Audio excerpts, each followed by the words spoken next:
This is the story of Kang, who got transported to hell. It was a hellish experience. He had to eat demons' tentacles, demons' poop, and even drink demons' piss just to survive. Little by little, Kang somehow managed to survive and eventually became the king of hell. All the previous demon kings now serve under him. Kang might have all the power in the world, but there are only two things he truly wants: to feel the warmth of a real human and to taste human food. Although his commanders tried their best to cook delicious meals following Kang's instructions, all Kang ever got was disgusting food. And in the name of women, Kang had to be satisfied by the thick, slimy octodemon woman. All she ever wanted was to put her slimy tentacles inside Kang. Just the thought of it makes Kang's whole body shiver in disgust. So, if you also don't want to get stuck in hell with the Tenty Girl, then smash that like button and help us hit our 5,000 like goal.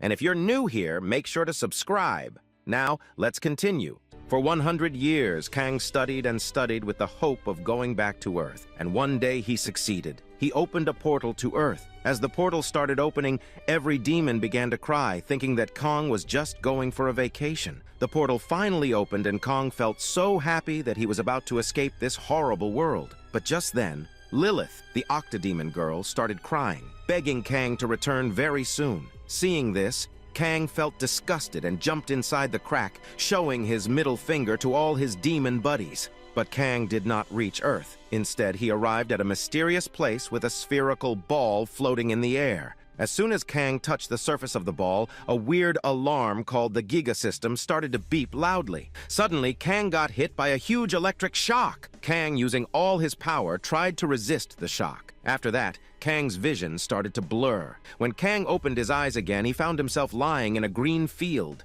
Kim slowly opens his eyes, his head pounding with pain. Suddenly, a status window pops up right in front of him. In that status window, his level is shown as 1, and all of Kim's powers are sealed. His strength is 8, stamina 7, intelligence 8, and magic 12, which is really low. And most importantly, almost all his powers are sealed away. Seeing this, Kim gets shocked and starts figuring out what's going on. Before he can make any sense of it, he suddenly hears the sound of growling. When he looks back, he sees a group of bloodthirsty goblins, their mouths drooling, coming right at him to kill. Kim, seeing this, quickly starts forming an energy ball in his hand, ready to blast those goblins away. But then, poof, his energy ball just disappears. He realizes his current magic level is way too low to use any spells, and he can't feel any demonic magic inside his body. He's got no choice now. Kim pulls out his demon blade and slashes through those goblins one by one, cutting them down like he's slicing vegetables with ease.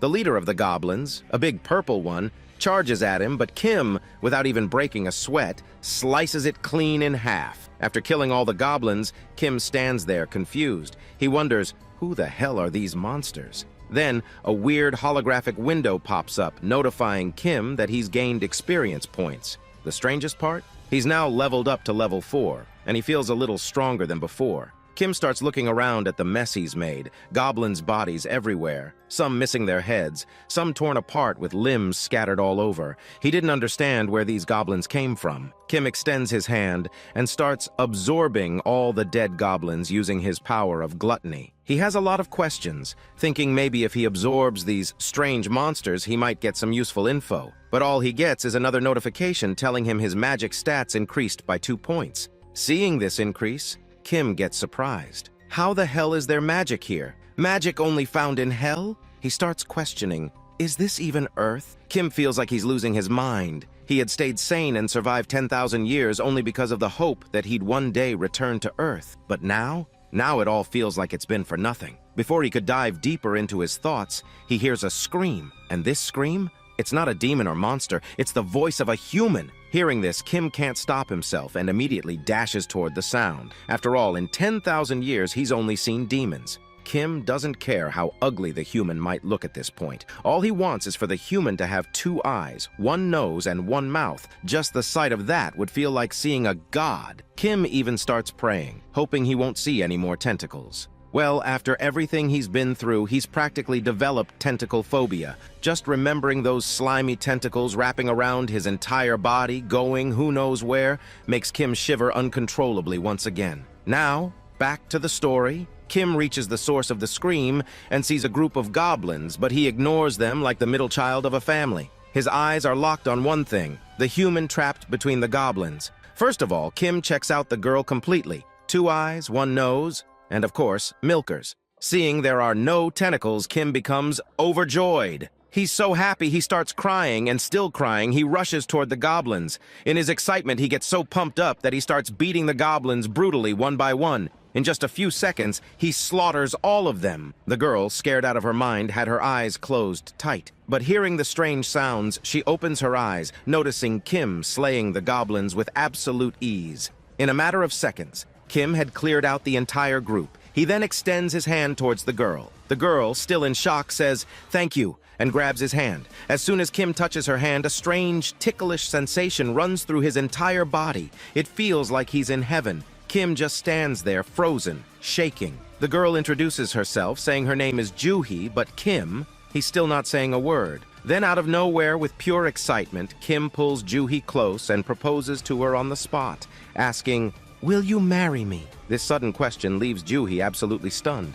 Then Kang realizes he was a little too excited. He clears his throat, scratching the back of his head, and apologizes to Juhi. Then he introduces himself, saying, "His name's Kang," and quickly asks, "If she is all right, is her injury okay?" Seeing this side of Kang, Juhi, who was initially wary, starts to feel relieved. She's just about to say she's fine when suddenly she remembers the pain in her foot. She loses her balance and is about to fall when Kang catches her effortlessly. Meanwhile, Kang's eyes fall on a smartphone lying on the ground. Seeing the phone, Kang's heart skips a beat. This is definitely Earth. He gently places Juhi under a tree, making sure she's comfortable, and gives her a simple first aid. As she was resting, Kang feels a sudden realization hitting him. He's finally speaking to someone in Korean after 10,000 years. Not a demon, but a human. A beautiful human like Juhi. All Kang's effort of making the Hell's national language Korea was worth it. Damn! Making the entirety of Hell learn a new language and banning the old one is a whole new level of D1 hater.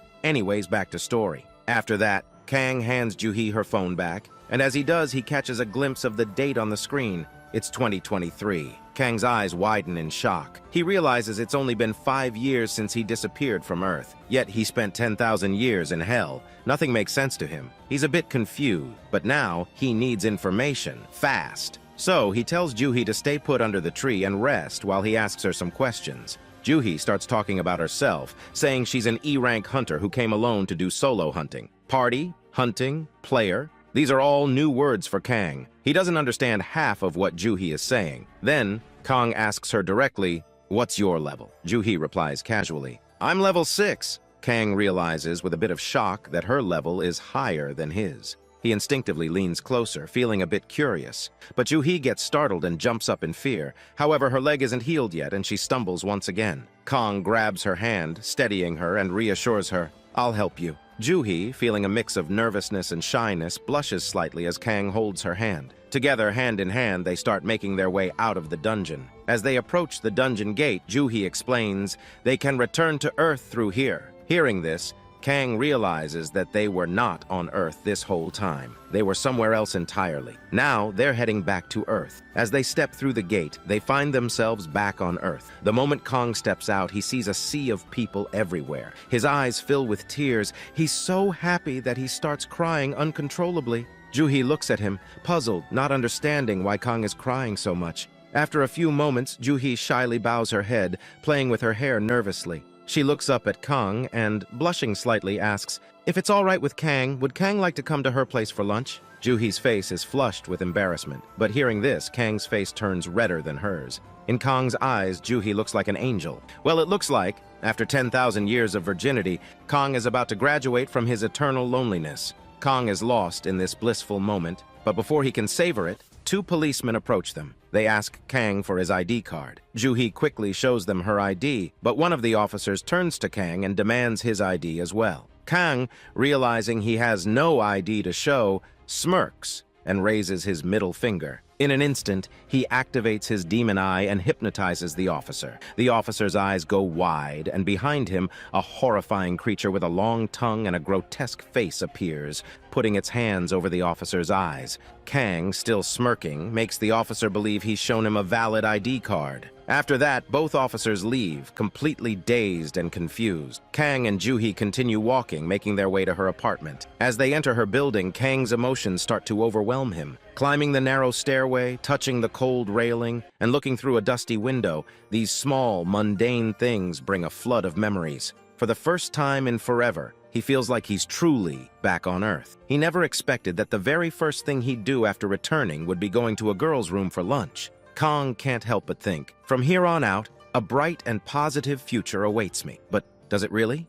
Kang was feeling a bit too good, already thinking about doing some naughty things when suddenly a woman's voice interrupts. Juhi! It's Juhi's mother. Hearing the word mother breaks all of Kang's fantasies in a split second. His face falls, and he's pulled back to reality. Kang's eyes dart over to Juhi's mother. All his desires? Poof! Gone like smoke in the wind. Juhi's mother walks over, holding Kang's hand gently and thanking him for protecting her daughter. Her warmth and kindness make him feel awkward for even having those thoughts just a moment ago. She then invites Kang inside and asks him to join them for dinner. Juhi heads off to change her clothes. Meanwhile, Kang's eyes land on Juhi's mobile phone lying on the table. He casually asks, if he can borrow her phone for a sec? Juhi, at this point, trusts Kang completely. Without hesitating, she just nods, giving him permission without asking any questions. Kang grabs the phone, thinking he need to check what's been happening these past 5 years. As soon as he picks it up, he's a bit taken aback. It's the latest edition of the iPhone. Kang stares at the sleek device in his hand and mutters,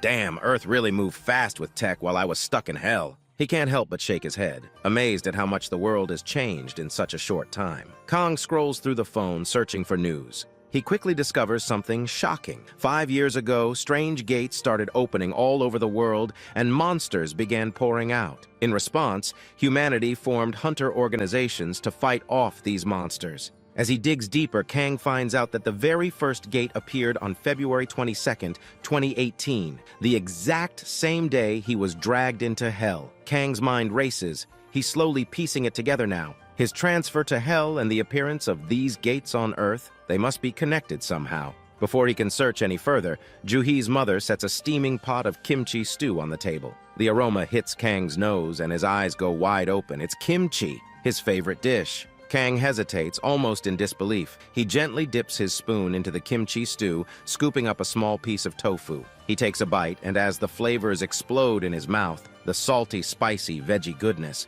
Kang feels like he's tasting the food of the gods. It's like he's eating heavenly food, the kind only immortals would get. Well, Kang still remains virgin, but he at least fulfilled his dream. After 10K years, Juhi and her mother watch him, confused by his reaction. Kang, overwhelmed with emotions, starts eating faster and faster, shoveling the kimchi into his mouth like he hasn't eaten in forever. And honestly, he hasn't. He hasn't tasted good food in 5 years, or technically speaking, 10,000 years if you count the hellish time he spent. Suddenly we get a flashback, Kang's first moments in hell. To survive, he ate the most disgusting things you can imagine. He chewed on the testicles of who knows what demons, gnawed on raw, rotten meat, and even drank demon piss just to stay alive. It was like Man versus Wild Hell Difficulty Edition. Kang did all of that because he had to survive, dreaming of the day he'd come back to Earth and eat his favorite dish, kimchi. And now that he's really here, eating real kimchi, he can't hold back his emotions. Tears start streaming down his face.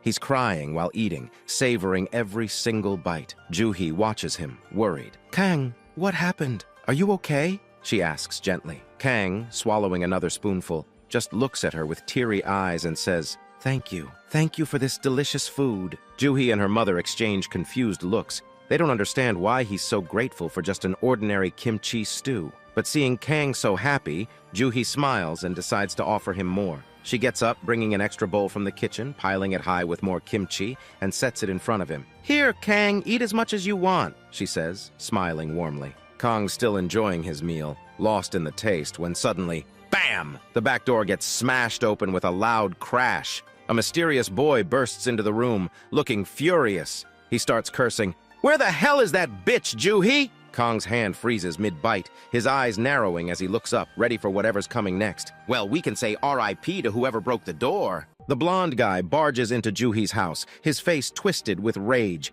He's glaring straight at Juhi, seething with anger, wondering who the hell gave her permission to enter the gate. Juhi doesn't respond, just stares back at him with cold eyes. Her silence seems to infuriate him even more. Without hesitation, Juhi orders him to leave her house, her voice cutting through the tension like a knife. The blonde guy's anger spikes even further. He steps closer, his expression darkening as Juhi loses her temper and screams at him, demanding he get out. It's then revealed this blonde guy is actually Juhi's own brother. Juhi's face twists in disgust as she hurls insults his way, boldly stating that she's now a full-fledged hunter. She proclaims she can handle herself and insists he needs to leave her house right now. Otherwise, she'll be the one dishing out the lesson. The blonde guy finds this hilarious. He bursts into loud, mocking laughter, tears forming in his eyes as if he's heard the greatest joke of his life. The laughter dies quickly, his face turning deadly serious.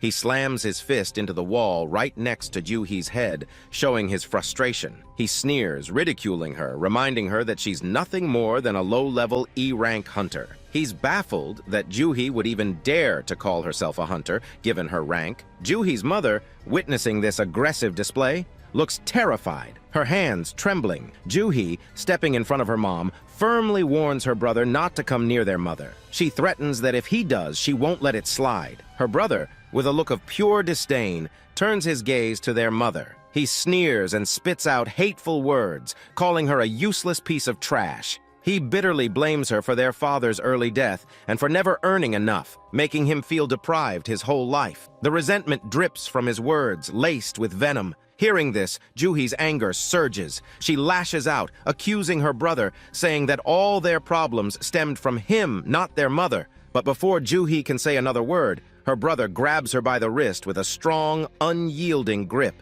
He drags her across the room, deciding right then that he's going to teach her a lesson. Juhi fights back, struggling to break free, but her brother's strength is overpowering. Desperate, Juhi bites his hand hard, drawing blood. The sharp pain only enrages him further. He responds by slapping Juhi hard across the face, sending her flying to the ground. She crashes down, hitting the floor hard, while her mother gasps in horror, rushing over to her. Her brother stands there, shaking with rage, staring at the bite mark on his hand. He's beyond furious now, his eyes dark with fury. He plans to show her and her pathetic mom what real power looks like. Blondie, as he's called, sneers, convinced that Juhi, as an E-rank, has no clue about the harsh realities of the outside world. He believes she's naive to think a low-level hunter can survive out there. Today, he is going to show her the power of a true, high-level hunter. He grabs Juhi by the face, squeezing her cheeks roughly, intending to demonstrate his strength. But just as he's about to make his move, a strange noise catches his attention.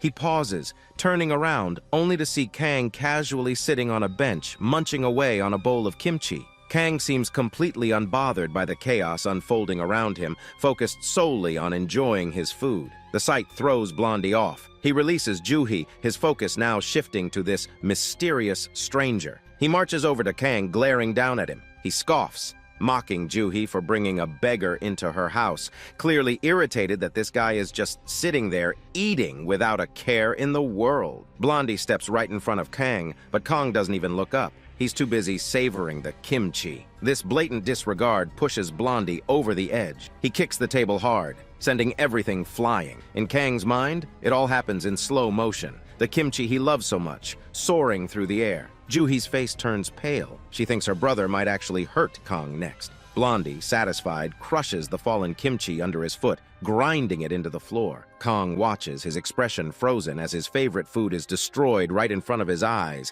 It's like his entire world shatters in that moment. Kang's face contorts in shock, and then as if a dam has broken inside him, he starts to wail. Tears stream down his face, and he collapses to the ground, crying like a child who's lost everything. Blondie, taken aback, stares down at him, baffled by this reaction. He wonders if Kang is truly just a beggar, someone Juhi picked up off the streets. Even Juhi is surprised, watching Kang so be uncontrollably. Kang doesn't care about anyone's gaze. He's crying his heart out, mourning the loss of his kimchi. Blondie, growing impatient, decides he's had enough. He tries to kick Kang out of the house, calling him a beggar and demanding that he leave immediately. But Kang's crying stops abruptly. He looks up, his eyes burning with a deadly glare. It's a look that sends a chill down Blondie's spine. For a brief moment, Blondie feels like he's staring into the eyes of a demon, something far more terrifying than any metahuman he's faced. Kong, with a voice cold as ice, utters just one sentence: "How dare you spill my kimchi stew?" After that, Kang keeps repeating the same thing over and over, like a broken record, about how Blondie threw his kimchi stew on the floor. Blondie watches him, getting more and more pissed off. Kang's crying and ranting irritates him to no end. Blondie's patience wears thin, and in a fit of anger, he activates his blue flame, ready to kill Kang right then and there. But deep down, Blondie can't shake the feeling of unease. He's still shivering, remembering the demonic energy he sensed inside Kang. It was as if he'd glimpsed a demonic being lurking within Kang's body. Blondie tries to convince himself it was all an illusion, a figment of his imagination. Steeling himself, he prepares to strike, planning to end this nonsense once and for all. But before he can attack, Juhi steps in with her staff, distracting Blondie. She shouts at Kang, telling him to run away. But Kang isn't in the mood to run. He's angry. He's in full-on action mode. Kang pulls out his demonic blade, his face dead serious as he steps up to fight Blondie. Juhi watches in shock, not expecting this turn of events. Blondie launches his attack, trying to engulf Kong with his blue flame, but Kong dodges effortlessly. He moves with a strange fluidity, as if he knows where every attack is going to land. This leaves Blondie upset and confused. He can't understand how Kong, with such low magic power, is able to dodge his attacks so easily. Blondie knows he's faster, yet it feels like Kang is predicting his every move. Unbeknownst to Blondie, Kang has achieved something close to Ultra Instinct, reacting purely on instinct. The next moment, Kang switches to attack mode, rushing in and delivering a punch to Blondie's back. Blondie expects a kick, but it was a feint, a distraction. The punch lands hard on Blondie's spine, but it isn't strong enough to do much damage. Blondie feels only a minor sting, making him even more upset. In response, Blondie channels all his magic power into his right hand, preparing for a full-powered strike aimed straight at Kang's face. Kang, with a sly smirk, pretends he's about to punch, but instead delivers a swift kick to Blondie's ribcage. The impact almost breaks Blondie's ribs, but Kang's attack still isn't strong enough. Blondie grabs hold of Kang's leg, trying to pin him down, but Kang is quicker. He follows up with a powerful kick from his left foot, smashing Blondie's nose. Blood starts pouring out, staining the ground. Kang doesn't stop there. He swings his demonic blade, aiming for Blondie's neck, and their fight rages on for what feels like an eternity. Blondie can't land a single hit on Kang. Instead, Kang kicks Blondie to the ground. Blondie lies there, staring up in shock, completely unable to grasp who this person really is. Blondie knows he's stronger than Kang, yet he can't even touch him. Lying on the ground, dazed, Blondie feels Kang's right foot press down on his head. Kang, with a cold, mocking smile, tells Blondie he isn't done yet. He then uses his demonic blade to slash Blondie's right hand, making him scream in agony. Kang's voice drops to a deep, menacing tone as he taunts Blondie,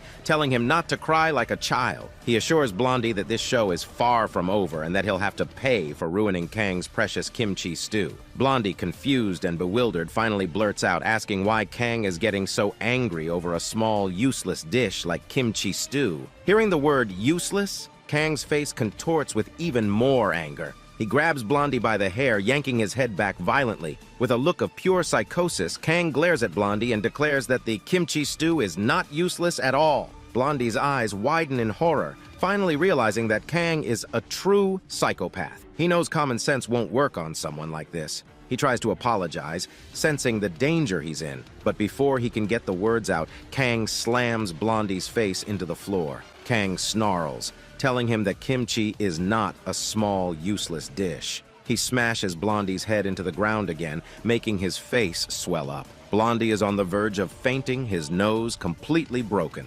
Kang leans down, bringing his lips close to Blondie's ear, and in a deep, chilling voice, he tells Blondie that he's going to play a little game. He demands that as soon as he says one, Blondie has to say kimchi stew. And when Kang says two, Blondie has to respond with, is sacred food. Without waiting, Kang begins the game. He says one, and Blondie, terrified and in pain, chokes out kimchi stew. Kang immediately breaks Blondie's left hand, scolding him for speaking too slowly. Blondie grinds his teeth, crying out in agony. Kang, with an evil grin, repeats, one. Blondie, screaming now, shouts, "Kimchi stew!" Kang follows with two, and Blondie, still crying, yells, "Is a sacred food!" But Kang isn't satisfied yet. Kang kicks Blondie's face again, demanding that he scream even louder. He wants Blondie to worship kimchi stew like it's a god, like a man desperate to win the love of his life. Joo-hee watches in utter confusion, wondering if Kang is truly a psychopathic, mentally ill person. Kang, with a maniacal smile, screams at Blondie, demanding that he say it 100 times louder,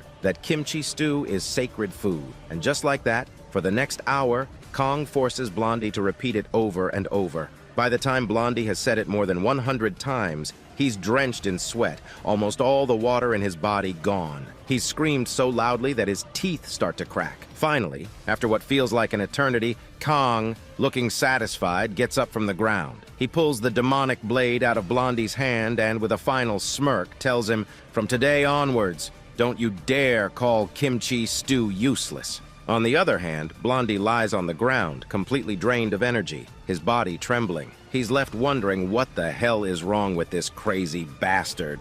After that, the scene shifts, and we see Joo-hee putting a bandage on her mom's head. Joo-hee's expression is a mix of sadness and worry, her eyes downcast. On the other side of the room, Blondie, still bleeding from her nose, is washing the utensils that she had dropped on the floor. Despite her own injuries, Joo-hee had healed Blondie, but the situation feels almost surreal to Blondie. As she scrubs the dishes, she can't help but wonder what the hell is going on with her life right now. She had come here to teach a lesson to her mom and sister, yet here she is, washing dishes like a servant. Meanwhile, Kang sits comfortably sipping tea and casually checking Joo-hee's smartphone. Blondie glances over at him, gritting her teeth. In her mind, she curses Kang, thinking that he didn't just take her pride, he even took her clothes. Kang's face is still swollen, and he's muttering under his breath, cursing about the kimchi. Blondie, in her mind, calls Kang a kimchi villain bitch, still in disbelief that he went this far just over a bowl of kimchi stew. Blondie feels a wave of frustration wash over her, questioning why she's suffering like this. But as soon as Kang gently places a cup of coffee on the table, the simple sound of it makes Blondie flinch. The fear in her eyes is unmistakable. Kang, noticing this, starts to calm down a bit, his demeanor shifting. As he begins to normalize, he looks over at Blondie, who is still visibly shaken. He asks her a question that catches her off guard. He asks if she's wondering why he got so angry over a simple kimchi dish. Blondie, swallowing hard, nods slightly but thinks to herself that she could never understand such madness. Kang's expression darkens as he gives Blondie a deadly glare. He tells her she wouldn't understand. She can sleep, eat, and breathe fresh air peacefully here on Earth. Blondie will never know how blessed she is. Kang tells her to treat her own life and the lives of others with precious care. Blondie, though scared, nods in agreement, thinking to herself that once she gets out of this place, she'll report Kang to her guild. She's confident that the guild won't let Kang go once they find out about this. But then, Kang slams his hand down on the table, making Blondie jump in fear. He casually tells her that if she's finished washing the dishes,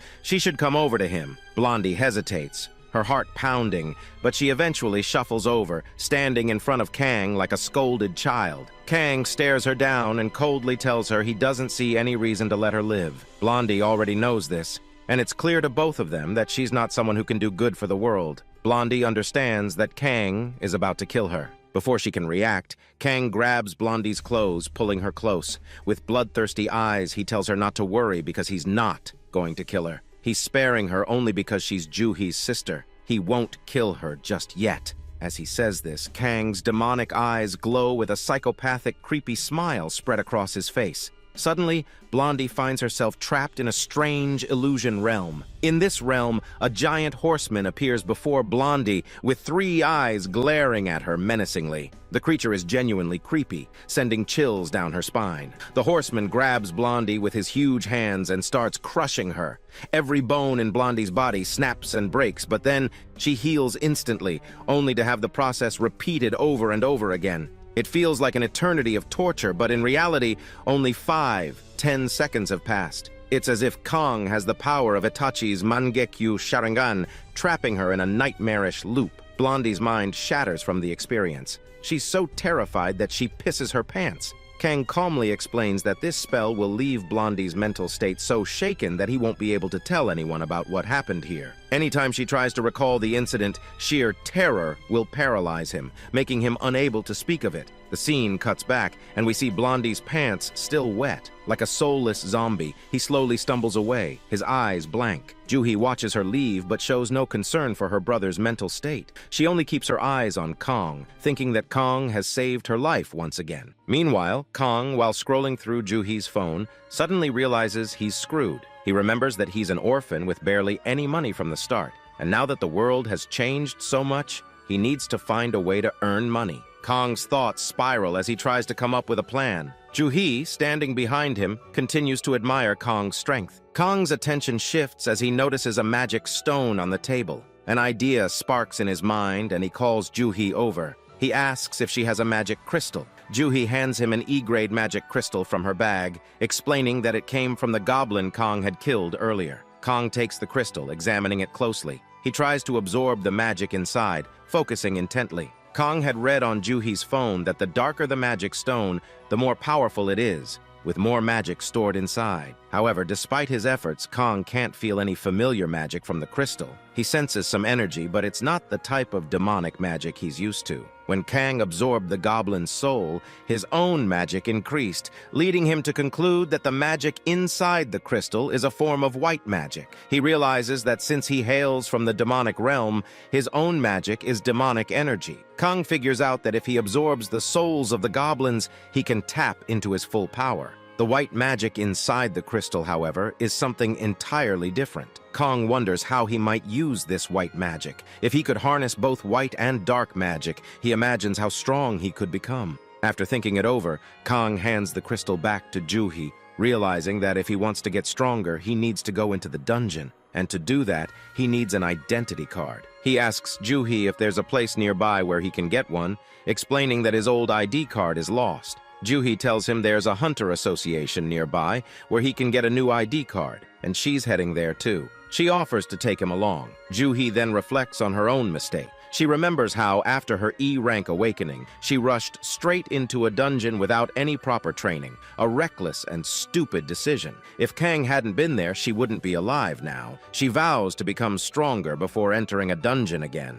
Juhi asks Kong if, once she's strong enough, she can join him in the dungeon. Kong smiles and says yes, but deep inside, he knows he can't afford any distractions. Kang thinks to himself that if he wants to become truly powerful, he can't be distracted by fancy things like companionship or romance. He knows the Earth isn't the same anymore. There will be more powerful people out there like Blondie. If Kang wants to live a carefree life, like a lazy king, he needs to become the strongest hunter on Earth. Only then will he be able to keep everyone and everything at bay. The scene shifts, and we see Kong holding his brand new identity card, standing in the train beside Juhi. A flashback shows us how Kong casually walked into the identity center, simply saying his card was lost. In just seconds, they handed him a new one. No fuss, no questions. But instead of feeling relieved, a wave of sadness hits Kang like a truck. It's been 5 years since he vanished. Even though he was an orphan, the realization that not a single soul filed a missing report for him stings. The thought makes Kang's heart feel heavy. He's overwhelmed by the bitter taste of loneliness. Just as Kang's sinking into his depressing thoughts, Juhi's voice cuts through like a lifeline, snapping him back to reality. She excitedly tells him they're almost at the Hunter Awakening Center. Kang looks out the window, eyes widening as he sees a massive, white-colored colossal stadium rising up like a giant beacon. His jaw drops. This place is huge. It's 5 times bigger than the largest airport he's ever seen. Juhi then hands Kong a smartphone, explaining it's her old one since she noticed he didn't have a phone. Kong takes it, feeling a rush of gratitude. He silently thinks to himself, Juhi must be an angel. In his heart, he treats her like a divine blessing. Juhi informs him there's no SIM card, but her contact is saved, and he can call her whenever he connects to Wi-Fi. With a smile, she heads off for her basic training at the Awakening Center, while Kang prepares for his own awakening. Juhi is 110% sure that Kang will have a high-level awakening, guessing he'll become either a B rank or A rank. Kang steps into the Awakening Center, where crowds of people buzz with anticipation. He swipes his identity card at the Hunter Association machine, and his waiting number pops up as 18th. He feels a mix of nervousness and excitement, itching to know his rank. While waiting, Kang listens to the conversations around him. An old man announces proudly that he's ranked D rank, and boasts that D rank is actually good, considering most beginners start at E rank or even worse, F rank, which is rarely seen. He mentions the legendary top 5 guildmasters, who all awakened as S-rank hunters in their very first awakening. These people are beyond normal. They're practically gods among hunters. Intrigued, Kang quickly searches for the names of the top 5 guildmasters on his phone. He learns that Korea's strongest have founded their own powerful guilds. Among them are Ja-yoon, an old veteran, and Cha-yoon, a fierce female hunter, along with 3 other dominant figures. Kang's curiosity deepens as he wonders if Korea's top 5 could be stronger than him. He questions if, at his full power, he could stand a chance against these titans. Kang then checks his status window, noticing that as his level goes up, so does his strength. He realizes that by defeating monsters and absorbing their demonic energy, the hell seal placed on him is slowly breaking apart. It's as if he's leveling up twice as fast. Kang thinks that if he keeps leveling up his status window character and fully unlocks his hell powers, he might become far stronger than he ever was in the demonic realm. This realization fuels his excitement, and finally, it's Kang's turn. Kang rises confidently, swaggering up to the platform. A girl with glasses greets him and instructs him to place his hand on the white crystal, pouring his magic power into it. The color of the crystal will determine his rank. As Kang places his hand on the crystal, he thinks to himself, I gotta control my magic. If he goes all out and awakens as a high rank, it'll draw too much attention, and Kang wants to stay low-key for now. The moment his hand touches the crystal, it begins to glow brightly, lighting up the entire room. Kang takes a deep breath, feeling the surge of power, briefly imagining himself awakening as an S-rank hunter. He can feel the raw potential, but he knows with great power comes great responsibility. He decides to hold back, not wanting to reveal his full strength just yet. As the glow fades, the girl at the Awakening Center smiles politely and says, "Congratulations! You've awakened as an F-rank hunter." Kang freezes, standing there as if struck by lightning. He had been expecting the typical reaction. The receptionist gasping in shock, proclaiming him as an S-rank. Instead, she's calmly telling him he's F-rank. His face goes pale, all color draining away. Kang's mind goes blank. He's stunned, unable to process what he's just heard. He had imagined this moment playing out like the scene of a main character revealing their ultimate power, but instead, he's left standing there. After that, the receptionist tells Kang he can now head to the Awakening Center for his basic training. She continues explaining the procedure, but Kang isn't paying attention. His mind is still spinning, struggling to grasp what just happened. He knows his powers are sealed, but even then he can't believe he's been classified as an F rank. It's like a slap in the face. The receptionist, seeing Kang's blank expression, tries to reassure him. She explains that although he's ranked F, he needs to be at least an E rank to enter any dungeon gates. So she tells him they'll make an E-rank player card for him, and once he completes the basic training at the Awakening Center, he'll be as strong as an E-rank hunter. Kang hears this and laughs internally. He thinks to himself that if some demon child back in the demonic realm was told they were ranked E or F, they'd go crazy and probably wipe out half the human population out of sheer rage. But then, the memory of the demonic realm hits Kang like a tidal wave, plunging him back into depression. He shudders, feeling that familiar tentophobia creep up his spine as he remembers the demons,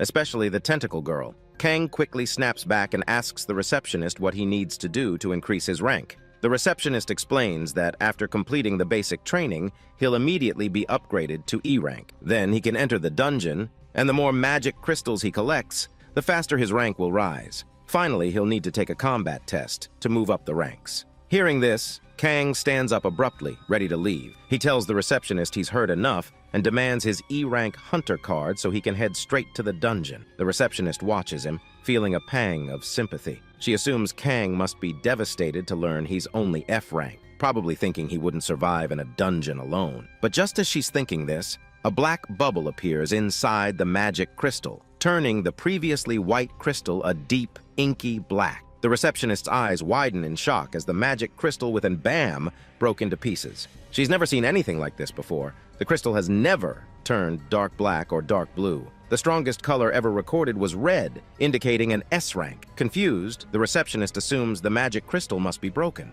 Meanwhile, the scene shifts. and we find Kang standing at an E-rank gate where groups of people are forming parties. Almost 99.99% of these groups are looking for hunters ranked D or higher. Kang gets annoyed as he approaches party after party, only to be rejected each time. Frustrated, he decides to enter the dungeon alone. He shows his hunter license to the guard and strides into the dungeon without a second thought. As soon as Kang enters the dungeon, a loud voice booms from behind him, calling his name.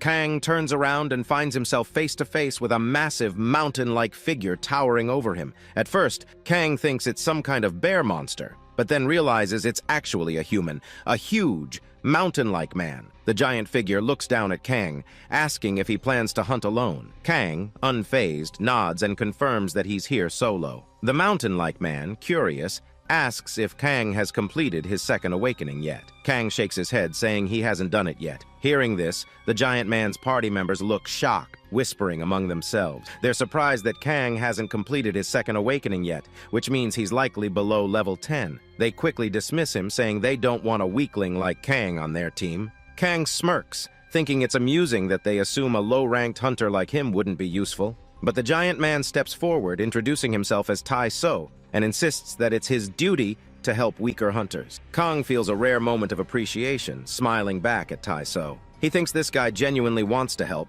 unlike most people he's encountered. Kang thanks Tai So, introducing himself and saying he's glad to meet someone so kind. Tai So, with a friendly grin, tells Kang there's no need for such formalities. He reveals that he's only 24 years old, despite his enormous size. Kang's face pales, shocked by Tai So's age. How could a 24-year-old look like this? Tai So notices Kang's disbelief and shows his identity card, proving his age. Kang nods, realizing Tai So isn't lying. Kang thanks Tai So once again for his offer to help, but explains that he has a secret plan to execute in this dungeon and needs to work alone. Tai So looks confused but respects Kang's decision. Before parting ways, Kang gives Tai So a warning. There's a dangerous goblin lurking in this dungeon, one that's 10 times bigger than any normal goblin. Kang advises Tai So to run if he encounters it. Tai So chuckles, thanking Kang for the tip, and they both wave goodbye as they head in different directions. The scene shifts again, and we see Kang unlocking all his senses, scanning the area with a heightened awareness.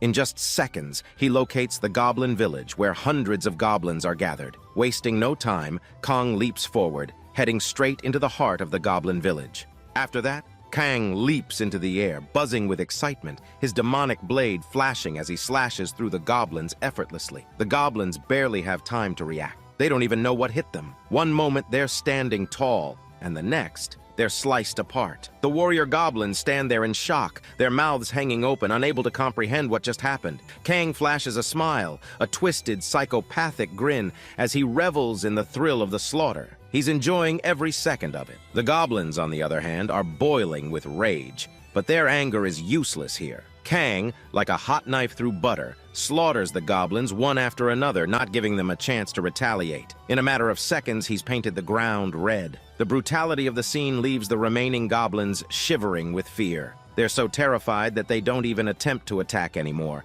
They simply cower, too scared to make a move. But Kang, he's having the time of his life. It's like he's back in hell, where he had to fight tooth and nail every single day just to survive. The bloodshed awakens something inside him. He feels alive. Within minutes, Kang has wiped out the entire goblin village. Corpses of goblins litter the ground like broken toys scattered across the battlefield. Heads roll, severed hands lie in puddles of blood, and dismembered bodies are strewn everywhere. It's a massacre. Suddenly, a system notification pops up in front of Kang. The message congratulates him for defeating an E-rank goblin. Kang's eyes flicker with excitement as he sees his level has jumped by 4 points, and his demonic magic power has increased by 1. He pulls up his status window to check his progress. He's now at level 8. His first awakening ability, Gluttony, has been crucial in absorbing the demonic energy from the goblins. He's just 2 levels away from unlocking his second awakening ability. Kang scans his stats. Strength 9, Stamina 8, Intelligence 8, Detox 10. He's a bit surprised. He didn't expect his demonic energy to increase just from leveling up, but there's no time to dwell on it. He quickly refocuses on the task at hand, remembering why he came here in the first place. Kang sits down on the blood-soaked ground and activates his Gluttony skill. As soon as he triggers Gluttony, Kang starts absorbing the goblins one by one, pulling their essence into his body like a black hole devouring stars. He tries to absorb the magic stones as well, but something's off. The magic in the stones feels different. Kang can't seem to absorb it. He realizes it's because the magic in these crystals is white magic, while he wields dark magic. It's like oil and water. They just don't mix. Kang smirks, feeling a rush of satisfaction. By devouring all the goblins, he's managed to boost his demonic energy significantly. And the leftover magic crystals? They're a gold mine. He can sell them for a hefty price. 1 arrow, 2 birds. Kang gathers the magic crystals, his mind drifting to thoughts of chicken.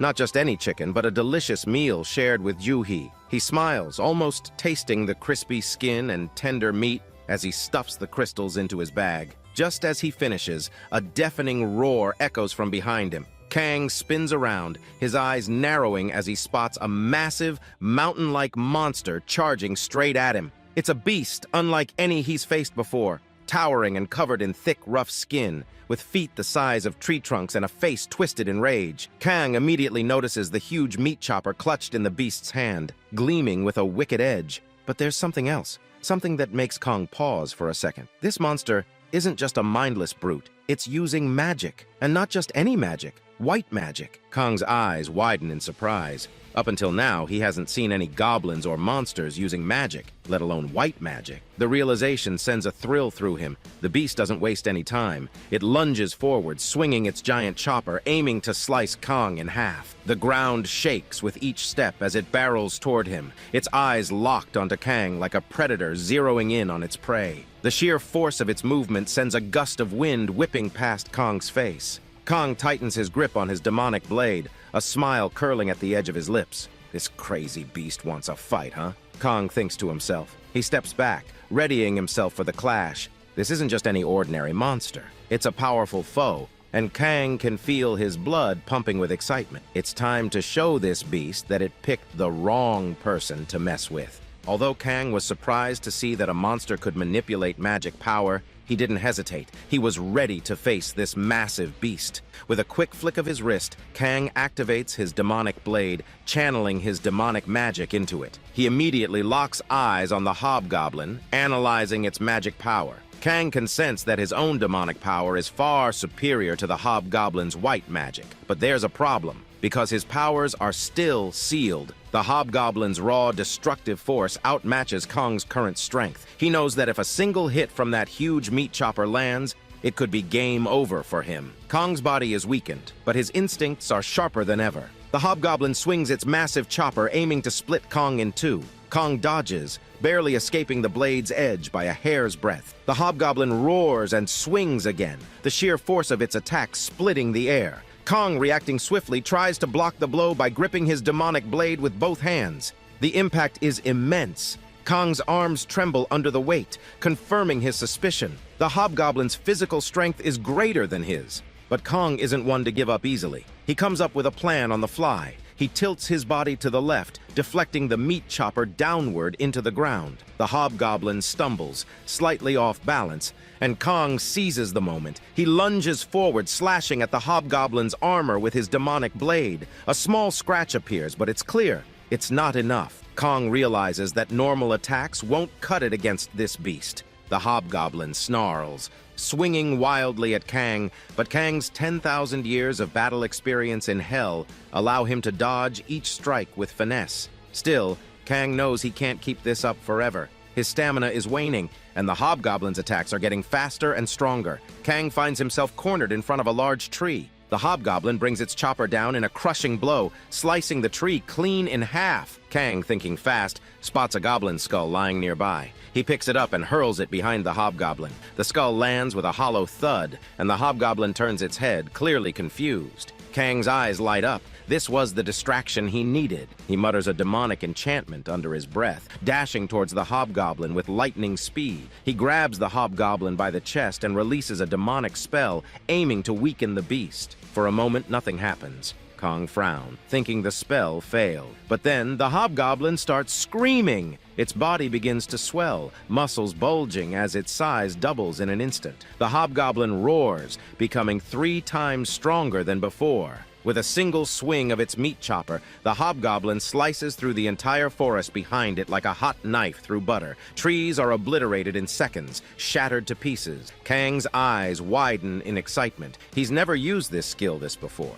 It's a low-level demonic skill, something he used in Hell to buff his enemies temporarily, making them stronger but also more confused. The drawback of the skill is severe. The target's mind regresses to that of a 2-year-old child. The hobgoblin, already a brainless monster, becomes even more erratic and wild, its attacks lacking precision. Kang smirks. This is exactly what he was hoping for. He effortlessly dodges the hobgoblin's wild swings, its movements clumsy and uncoordinated. With a swift dash, Kang slashes at the hobgoblin's knee, cutting deep and crippling its leg. The massive beast stumbles, unable to keep its balance. Kang doesn't waste a second. He goes in for the kill.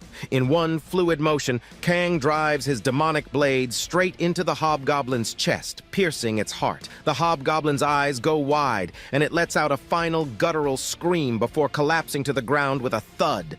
The next moment, the hobgoblin falls to the ground with a bam, its massive body hitting the dirt as Kang's demonic blade had punctured its heart. In that same moment, the hobgoblin's life is snuffed out. Kang takes a deep breath, feeling a wave of exhaustion hit him. He's frustrated, thinking how much easier it would have been if he had even 1/10 of his past power. He would have crushed the hobgoblin like an ant. Kang clenches his fists, realizing he needs to unseal his old powers ASAP. Just then, a system notification pops up, informing Kang that he's cleared an entire monster hideout by himself, granting him a 150% bonus in experience points. The system also notifies him that he has successfully defeated a C-rank boss monster, the Hobgoblin. Kang's eyes widen in shock. He can't believe he just took down a boss monster. The system chimes in again, telling him he's leveled up 3 times in one go. This puts Kang at level 11, and with it, he's achieved his second awakening. Kang feels a surge of excitement as he realizes his second special ability has been unlocked. The system notifies him that his new skill,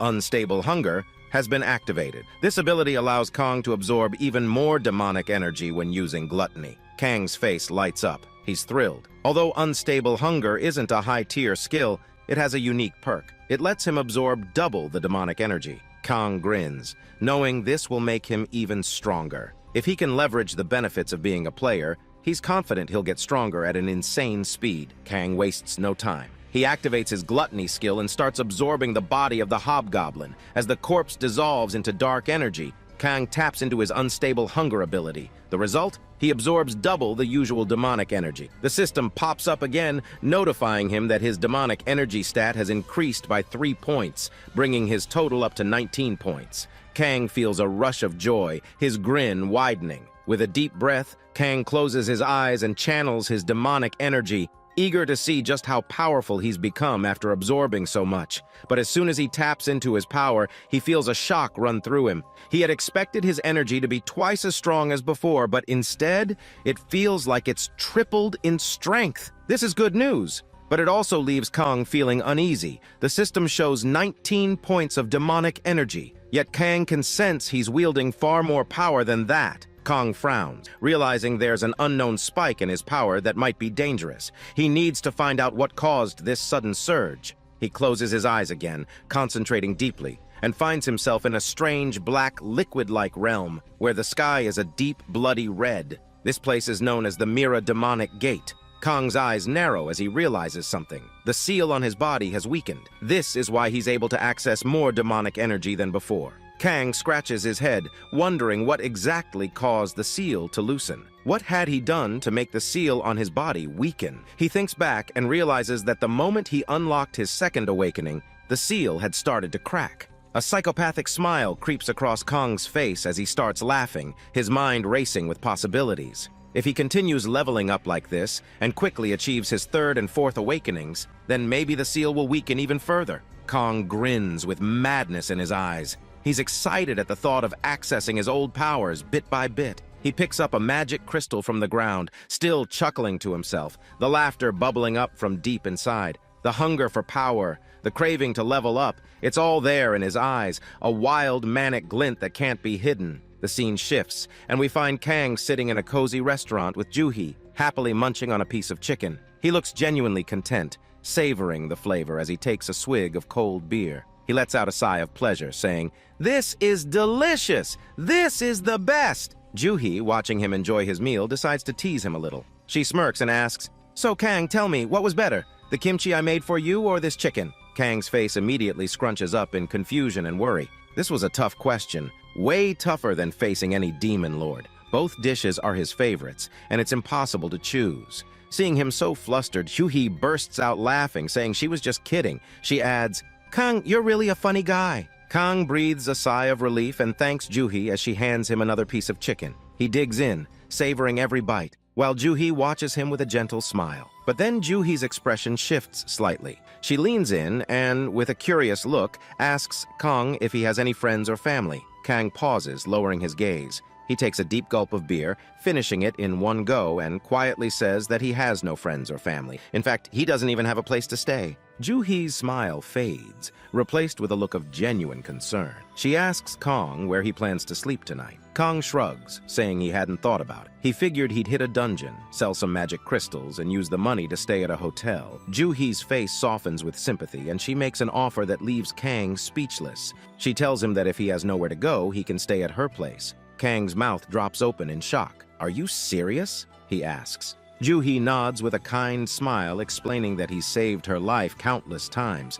It's the least she can do. Kang's eyes light up with happiness, and he thanks Juhi sincerely. Juhi, on the other hand, can't help but think how lonely and sad Kang must be inside. He puts on a tough front, but she can see the pain beneath his smile. Kang pulls out a stack of money from his pocket, cash he earned from selling the magic crystals, and hands it to Juhi. She tries to refuse, but Kang insists, telling her it's rent money. He'll be staying at her place and eating her food, so it's only fair she accepts it as a fee. Juhi reluctantly takes the money, her eyes filling with emotion. It's a huge sum, thousands of dollars. With a soft, emotional smile, Juhi agrees, telling Kang she'll make him kimchi for breakfast tomorrow. Kang beams at her, thinking to himself that Juhi must be an angel, the true queen of making kimchi. Before the scene fades, Kang asks Juhi if there's a D-rank dungeon nearby. Juhi nods, mentioning there's a dungeon filled with lizard men not far from here. Kang's eyes gleam as he munches on his last piece of chicken, wondering to himself with a grin, "I wonder if lizard chicken tastes as good as this."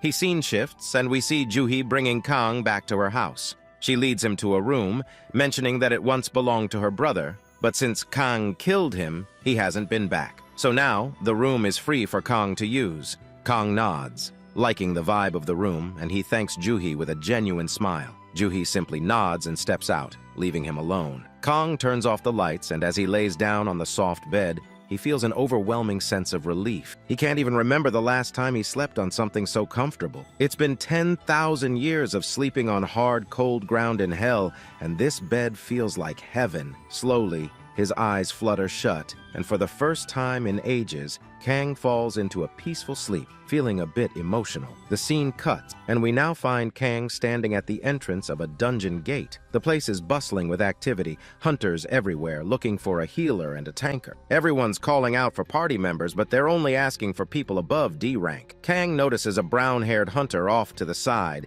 desperately trying to join a group. His class is a bandit, but no one wants him on their team. Kang ignores the chaos, flashes his identity card to the guard, and steps inside the dungeon alone. This is the D-rank gate that Juhi had mentioned. Once inside, Kang activates one of his skills, the power of silence. With this, all sounds of his body movements vanish, making him completely silent. In an instant, Kang speeds off, moving like a shadow as he searches for the lizard men. A quick flashback shows Juhi explaining that lizard men are highly sensitive to sound but have terrible eyesight. She told him that it's easy to kill them one by one, but if they gather in a group, it can get dangerous. That's why Kang used the power of silence to erase his presence entirely. The lizard men don't even realize that Kang is standing right behind them. Juhi had also mentioned that lizard men are weak to fire, and any group with a fire mage can easily take them down. Kang smirks, knowing exactly what to do. He activates a low-level Hellfire skill, and his eyes turn pitch black, burning with a demonic flame. He flicks his hand, setting a small blue flame on the bodies of 3 lizard men. At first, nothing happens, but then the lizard men start to scream in panic as the flames begin to spread across their scales. The lizard men frantically try to put out the fire, jumping into a nearby pool of water, but the flames only burn brighter. Kang watches them struggle and explains to himself with a smirk, "Hellfire isn't a normal flame, it doesn't go out until its target is dead. The only way to stop it is if Kong decides to extinguish it himself." At this moment, Kong feels like he's an Uchiha using Amaterasu, the inextinguishable black flames. Finally, the lizard men are reduced to crispy ash, and Kong steps forward, activating his gluttony skill. He absorbs their demonic energy into his body, feeling a surge of power as it fills him. Just as he finishes absorbing, more lizard men rush in from behind, their eyes gleaming with rage. Kang's lips curl into a greedy smile as if he's just been presented with a delicious meal. Time passes, and the scene shows Kang standing amidst a pile of lizardmen corpses, having killed and absorbed every single one. His body feels energized, humming with newfound strength. Suddenly, a group of hunters approach from behind. They look at Kang and scoff, commenting on his cheap equipment and assuming he's a low-level beginner. The leader of the group, a guy we'll call Dumbhead, steps forward with a smug grin. He offers Kang a spot in their group, not to fight, but to carry their bags, saying they'll protect him in the dungeon since he looks like he's out of his depth. Kang, clearly annoyed, brushes past them without a word, heading deeper into the dungeon. Dumbhead watches him go, his face turning red with anger. He sneers, muttering to his party that Kang is an arrogant son of a bitch, looking like a total beginner but acting high and mighty. He vows to teach Kang a lesson. But let me tell you something. If you ever see a guy wandering alone in a dungeon with weak-looking gear, but he's got no scratches on him, you should know one thing. He's definitely the main character of the story. So if you're smart, you do well to stay far away from him. After that, the scene shifts, and we see that Kang burns and kills a lot of lizard men slowly absorbing them and increasing his level. Kang thinks to himself that he's just killing 4 or 5 lizard men one by one, which is why his level is only slowly increasing. But he knows that if he starts gathering a lot of lizard men in one spot, other hunters will become suspicious. It's better to be cautious. Suddenly, the dumbhead from earlier calls out to Kang from behind. Kang immediately recognizes him. It's the same guy who offered to Kang to carry his bag earlier. The dumbhead smirks and says he came to check if Kang was still alive. Hearing this, Kang crosses his arms and laughs, replying that as the dumbhead can see, he's perfectly fine, so he can just leave now. The dumbhead gives a smirking smile, saying he doesn't like Kang's attitude one bit. Kang, with a mocking grin, says, "If you don't like me, then why are you standing here in front of me? You want to marry me or something?" The dumbhead's face turns red with rage, and he snaps, vowing to teach Kang a lesson he won't forget. He thinks Kang will regret messing with him. In his mind, he believes that if Kang has survived alone in the Lizard Man dungeon, he might be able to reach B rank, but definitely not any higher. The dumbhead bangs his sword against his shield, creating a loud clang. His party members behind him grin, like they're watching an entertaining show. He continues to bash his shield, making a racket. Kang just stands there with a bored expression, but inside he's laughing. He finds the dumbhead's actions cute, like a child throwing a tantrum. Suddenly, a loud rumble echoes through the dungeon. The dumbhead's grin widens as he orders his mage to activate the magic barrier. He smirks at Kang and says that judging by the sound, there must be at least 15, 20 lizard men heading their way. He taunts Kang, saying he'll soon see the results of his arrogance. The dumbhead gleefully adds that he and his group will enjoy watching the lizard men eat Kang alive. He asks Kang if he's scared now and offers a deal. If Kang apologizes, they'll kill the lizard men and let him go. Kang starts laughing, loud, crazy laughter, looking up at the sky. His eyes turn pitch black, and he gives a psychopathic smile. He claps his hands together, creating a massive sonic boom that shakes the entire area. The shockwave is so strong that the dumbhead and his party members cover their ears, feeling like their eardrums might burst. The trees sway violently, and the nearby water ripples from the force. Kang stomps the ground hard, creating a second sonic boom, sending another powerful shockwave through the dungeon. The dumbhead's face turns pale, his confident smirk replaced with a look of pure fear. He shouts at Kang to stop, calling him a psychopath, but Kang just stares back with a cold, emotionless gaze like a demon. The dumbhead starts trembling, realizing the magnitude of what Kang has done. The sonic booms were so powerful that they must have alerted every lizard man in the dungeon. If that's true, then hundreds of lizard men will soon be swarming this area. Panic sets in, and the dumbhead frantically orders his mage to start the barrier. The mage, visibly shaking, admits he's never seen so many lizard men gathering at once. The The dumbhead's arrogance shatters into sheer terror. He starts screaming at Kang, accusing him of trying to commit suicide and taking everyone down with him. But Kang, calm as ever, leaps up onto a high branch of a tree, looking down at the chaos below. He smirks and says, "Lizard men are sensitive to sound. I know that better than anyone." Then, with a flick of his wrist, Kang activates his stealth skill, making his entire presence disappear. The dumb head watches in horror as a huge swarm of lizard men rushes towards them, slamming into the barrier. He can't understand why the lizard men aren't attacking Kang. They act like he's not even there. The dumb head's face goes pale as he realizes Kang has a skill that makes him invisible. Kang has been controlling the sound and manipulating the fight all along. The dumb head mutters to himself in a panicked voice, "We're fucked!" Kang leans back against the tree, chuckling to himself. He watches as the lizardmen break through the barrier, attacking the dumbhead's group in a wild frenzy. The dumbhead's screams of pain fill the air, his cocky attitude vanishing in an instant. Well, remember a quote from the great god of war, "A punch in the face puts a bitch in their place." Dumbass is so scared that he can't even speak. But then, out of nowhere, the barrier around his group disappears. Dumbass looks around, shocked, and immediately turns back, screaming at his mage, demanding why he turned off the barrier, but the words get stuck in his throat when he sees it. A lizard man standing there, having punched a massive hole through the mage's stomach. The mage falls to the ground, crying out for help, but it's too late. Dumbass watches in horror, completely frozen, as his mage dies right in front of him. One by one, the rest of his teammates are devoured by the lizard men. Dumbass collapses to the ground, shaking so badly he can't even speak. He looks up and sees Kang, still sitting on the tree branch, watching the massacre like it's a show. Kang's eyes glint with amusement as he enjoys the scene unfolding below him. Desperate, Dumbass starts apologizing to Kang, begging him to save him. He pleads, his voice cracking with fear. Kang looks down, appearing as if he's about to say something helpful, but instead he just smirks and says two simple words, "Good luck."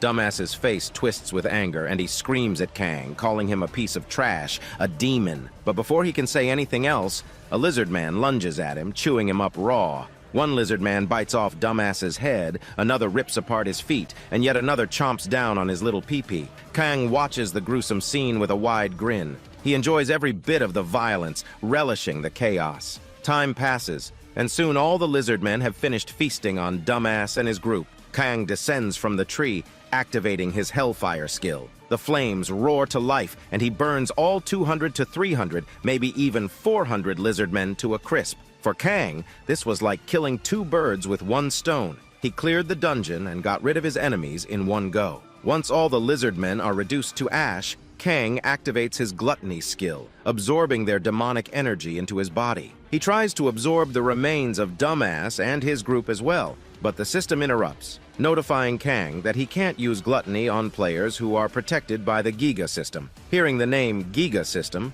Kang pauses, a flicker of surprise crossing his face.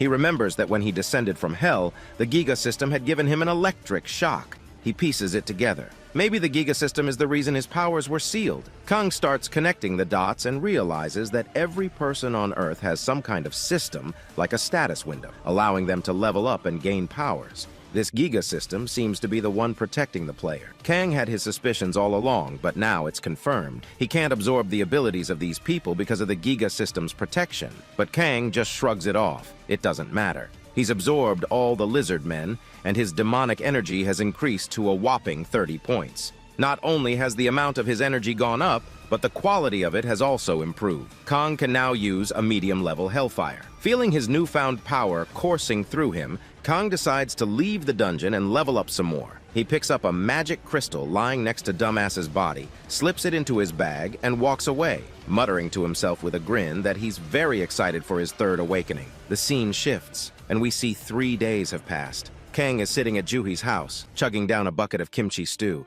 He finishes the entire bucket in one go, tears of joy streaming down his face. He's genuinely happy, crying like a kid who just got his favorite meal. Juhi, watching him, asks if he's planning to head back to the dungeon again. Kang nods, saying he'll go but promises to return before dinner. Juhi smiles and mentions that the Hunter Association is taking her to an E-rank dungeon with a safety team. She's excited, saying she's finally going to fight goblins and reach her second awakening soon. Kang congratulates her in advance. his voice filled with genuine warmth. Juhee hands him a cup of tea, but her expression shifts slightly as she tells Kang there's something she needs to warn him about. She explains that there's been news lately. Many players are dying in the dungeons. There's a mysterious group targeting and killing players, and she advises Kang to be careful. The scene shifts again, showing Kang entering the dungeon, flames dancing in his eyes. He brutally burns every lizard man in his path. Thinking about the rumors of players being killed, he laughs to himself, knowing it can't be about him.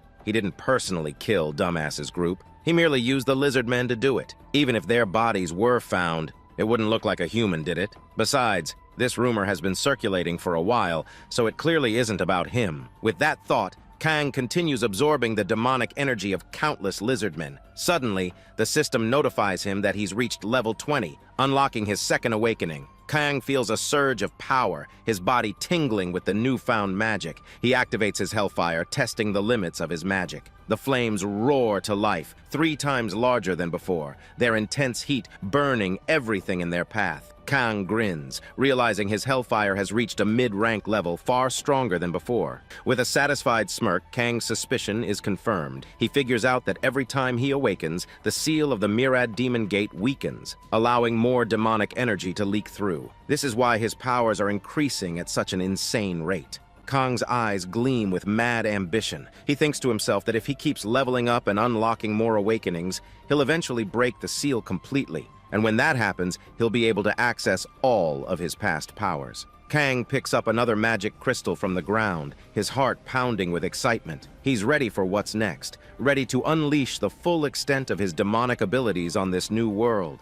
After that, the system notifies Kang that his third awakening special ability is called the Demon Who Desires Magic, an A-rank skill. By using this, Kang can convert the magic inside normal magic stones into demonic energy and absorb it. Seeing this, Kang is shocked. Until now, he wasn't able to absorb the white magic inside the magic crystals. So Kang decides to test it immediately, activating his gluttony skill. The moment he does, the magic crystal starts melting, the white magic inside it slowly turning into dark magic. Kang watches in awe as he successfully absorbs the magic. This is a jackpot for Kang! Now, not only can he absorb the demonic energy of the monsters he kills, but he can also absorb the demonic energy from the magic stones within them. This means double the demonic energy. Kang feels a twinge of guilt because he could have made a fortune selling those crystals. But then again, he's already sold so many. He doesn't need the money anymore. So, Kang decides to use all the magic crystals he's collected, absorbing even more demonic energy. Once he's finished, though, he feels a bit bored. It's time to kill the boss of this dungeon and move on to a higher-level dungeon. Kang crouches slightly and then launches himself into the air, pushing off the ground with tremendous force. As he jumps, he activates his demonic wing, which wraps around him like a dark aura. He soars through the dungeon, searching for the boss, when suddenly he hears a voice echoing in the distance. Following the sound, Kang spots a man with red hair, threatening someone with his group of thugs. Kang's ears perk up. He recognizes the voice immediately. It's the same bandit who was begging to join a party earlier. Blood drips from his forehead, and he's being shielded by a massive, mountain-like figure. The guy who offered Kang a spot in his party before. Taiso yells, standing firm, saying he won't let anything happen to his teammates. He demands to know why these attackers want to kill his group. Let's call this red-haired man and his crew Dumbass Number 2. He and his men are relentless, but Taiso barely manages to block their strikes with his shield. The attackers grow frustrated, realizing Taiso is a high-level awakener. They didn't expect him to be so sturdy and powerful. They mutter that Taiso would make a perfect sacrifice. Taiso braces himself, activating his shield again, and yells that he won't let anything happen to his team. Meanwhile, the red-haired man, let's call him Musclehead, steps forward, licking the blade of his axe with a twisted grin. He tells Taiso he's going to enjoy slicing him into pieces. Kang watches from behind a tree, immediately recognizing Taiso as the kind guy who tried to help him earlier. Kang debates for a moment whether he should intervene, but then something catches his eye. Kang sees demonic energy swirling around the axe in Musclehead's hand. This startles Kang. Without hesitation, he jumps in between Taiso and Musclehead, ready to protect him. Musclehead looks at Kang, demanding, "Who the hell are you? Are you with Taiso's party?" Taiso's jaw drops, equally shocked to see Kong. Musclehead and dumbass Nuntu laugh, deciding that since Kong has seen them, they can't let him live. They plan to sacrifice him, too. Musclehead, smirking, raises his demonic blade and charges at Kong with lightning speed, aiming to cut his neck. But Kang doesn't flinch. He just stands there, calm and collected, as if he couldn't care less. In the next instant, Kang slaps Musclehead across the face. Musclehead is sent flying, crashing to the ground as if he was hit by a truck. Dumbass. No. Tu and his men are stunned, their jaws dropping in disbelief. Even Tai So is at a loss for words. Dumbass, no. Tu turns to Musclehead, asking if he made a mistake. Did he trip or something? Musclehead, dazed, starts to say something's wrong here. But before he can finish, Kang steps forward and slaps him again. And again! The sound of each slap echoes through the forest like a thunderclap. Kong doesn't stop. He keeps slapping Musclehead over and over. Tai So stands there, bewildered, unable to process what he's witnessing. He's never seen anything like this in his life. Musclehead's crew finally snaps into action. One of them, brandishing a demonic blade, lunges at Kang. But Kang casually punches him in the face, sending him flying backward. He smashes into a tree and drops unconscious immediately. Kang turns his focus back to Musclehead. He grabs him by the hair, lifting him off the ground. With a deep, menacing voice, Kong asks, "How did you access the demonic energy?" Musclehead, shaking with fear, tries to stutter an explanation, but Kang cuts him off with another powerful slap. Kong still holds Musclehead by the hair, lifting him up once more with a deep, threatening voice. He asks for the last time, where did he get the demonic energy from? But Musclehead still doesn't answer, just keeps mumbling that he can't speak. His face is so swollen he can barely get the words out. Kang's patience snaps, so he activates his power of dread. The terrifying horseman demon appears again, right in front of Musclehead. The demon grabs Musclehead's face and starts crushing it, slowly breaking every bone in his body. This process repeats for what feels like thousands of days, until Musclehead pees his pants out of sheer terror. In real life, it only lasts a few seconds, but for Musclehead, it's an endless nightmare. He's screaming, begging for help, calling out to his guildmaster. The guildmaster standing behind warns Musclehead, telling him not to say anything or it will be very bad for him. Kang just flicks his hand, creating a small light magic blast, and the dumbass guildmaster is thrown back, crashing into the ground. Kang turns back to Musclehead, his voice cold and deadly. He demands once more for all the information. Which guild, what ritual, and why they have demonic energy. Finally, Musclehead breaks down, revealing that he's from the Andras Guild. He blurts out that the Andras Guildmaster is behind everything. Kang recalls that the other dumbass killed by the lizard men earlier was also from Andras Guild. This realization brings a twisted grin to Kang's face. He enjoys torturing these guys. Musclehead, sobbing, explains that his guildmaster performs a strange ritual that grants participants dark magic. Kong leans in, demanding more details, but Musclehead hesitates, crying and stuttering. Kong, frustrated, grabs Musclehead's face harder, activating his illusion torture, the Thousand Needle of Death. In the illusion, the horse demon crushes Musclehead over and over again for another 1,000 days. Finally, Musclehead breaks completely, ready to reveal the ritual. But before he can speak, the nerves in his body explode. Pop, pop, pop, until with a loud splat, Musclehead bursts like a balloon, spraying blood everywhere. Kong steps back, his face twisted in disgust. He realizes that the Andras Guild must have placed a cursed seal on Musclehead, preventing him from revealing their secrets. Just then, Tai So calls out from behind, approaching Kang with a look of gratitude. Tai So comes to Kong, thanking him sincerely. The E-rank player, who was unconscious before, wakes up and explains to Tai So that it was Kong who saved them. Tai So, still in shock, admits he thought Kang was just a low-level player when they first met. Kang, thinking quickly, makes up an excuse, saying he only came to the E-rank dungeon for an investigation. Tai So's eyes widen in admiration. He believes it immediately. Tai So thanks Kong again, shaking his hand. Tai So's hand is massive, like a bear paw, easily 5 times the size of Kang's hand. Kang wonders how Tai So even uses a normal phone. He probably needs an iPad the size of a TV screen. Tai So, genuinely happy, tells Kang that once they get out of the dungeon, they'll report the Andras Guild to the authorities. The word authority sounds unfamiliar to Kong. Tai So notices Kang's confusion and explains that there's a special unit outside the government responsible for handling these types of incidents.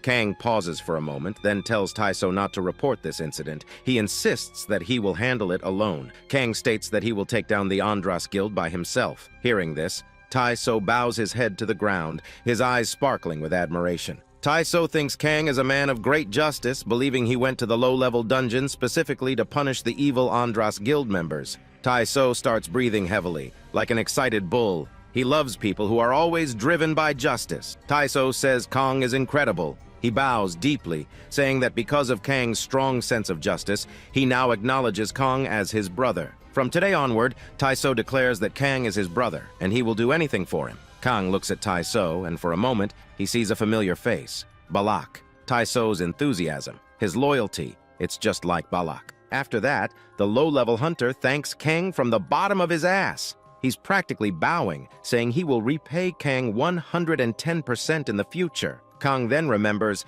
this is the same low-level hunter who was begging everyone to join his party earlier. Now the hunter starts admiring Kang, declaring that he will definitely become strong like Kang one day and will bring justice, just like him. Kang gets an idea while looking at Taiso. Casually, he asks, "What level is he?" Taiso grins and says he's at level 12. He adds proudly that during his first awakening he achieved a C rank, and there's a good chance he might advance to B, C, or even A rank soon. Taiso reveals with excitement that he recently achieved his second awakening, and it's an A rank awakening. Kang's eyes widen, genuinely surprised, and he asks why Taiso hasn't joined any guild yet. After all, an A-rank hunter like him would be highly sought after. Taiso chuckles, explaining that he was thinking about which guild to join, but now he doesn't need one. Kang looks confused, but Taiso clenches his fists with excitement, saying that he has made up his mind. He will follow Kang for the rest of his life. Kang raises an eyebrow, looking skeptical, but Taiso bursts into laughter, pounding his chest like he made the best decision ever. Kang realizes that if Taiso has already upgraded to a rank in his second awakening,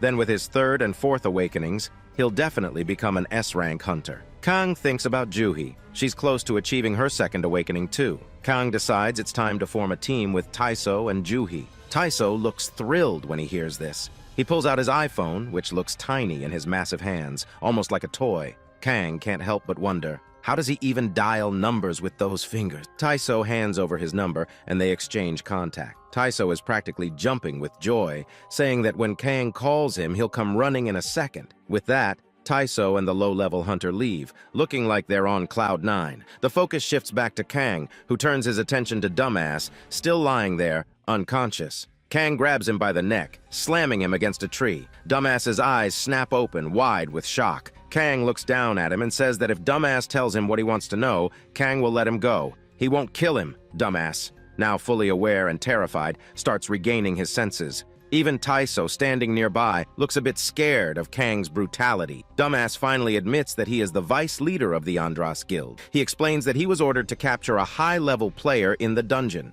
Kang, narrowing his eyes, asks why they wanted the player captured. Dumbass, looking confused, says he doesn't remember. Without a word, Kang throws a hard punch straight at Dumbass's face, sending him crashing to the ground. Kang grabs a fistful of Dumbass's hair, yanking his head up. He asks if Dumbass remembers what Kang said earlier, that if he pisses him off even a little more, Kang will torture him so badly that he won't find peace even in hell. Dumbass, now trembling with fear, agrees to give all the information. He explains that the guild leader wanted the high-level player alive for a sacrifice. Kang gets curious and asks about the type of sacrifice. Dumbass hesitates, his face going pale, and says that there's a system set up within the guild. If he reveals any details about the sacrifice, he'll die instantly, just like Musclehead did. Kang realizes this and throws Dumbass aside like a rag doll. An idea flashes through Kang's mind, and his face twists into a psychopathic smile, his eyes glinting with a demonic glow. He grabs Dumbass again, pulling him close, and says that from now on,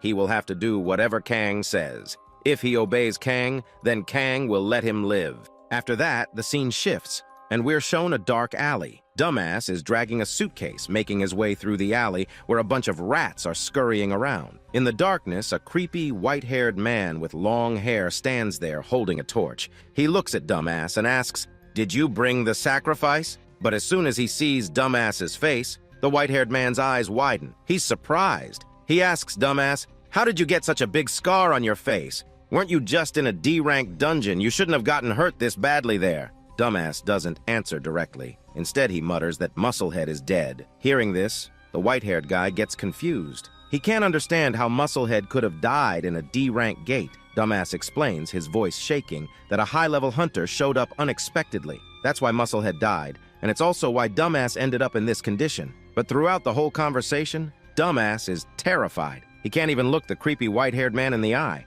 He keeps staring at the ground. Dumbass tells him that it was the same high-level hunter they were supposed to capture, but things went wrong, and Musclehead died in the process. The white-haired guy opens the suitcase, revealing the hunter's body, barely alive, breathing shallowly. The white-haired man grins with delight, pleased with what he sees. He tells Dumbass that he's brought a high-rank hunter, which means today, Dumbass can finally perform the baptism. This ritual will bring demonic energy into Dumbass's body. Hearing this, Dumbass's face goes pale with fear. He suddenly turns around and starts running, yelling that he wants nothing to do with this anymore. He runs like his life depends on it, leaving the alley as fast as he can. The white-haired man watches him go, shaking his head and thinking that Dumbass must be sensitive, still grieving over Musclehead's death. He assumes Dumbass's mental state isn't good. The scene shifts and the white-haired man steps inside a creepy red hall. Everyone inside is dressed in black robes, giving off an eerie vibe. At the center, we see the guild leader wearing a demonic mask. The white-haired man approaches the guild leader and gives him a report about what happened, how Musclehead died and how Dumbass ran away,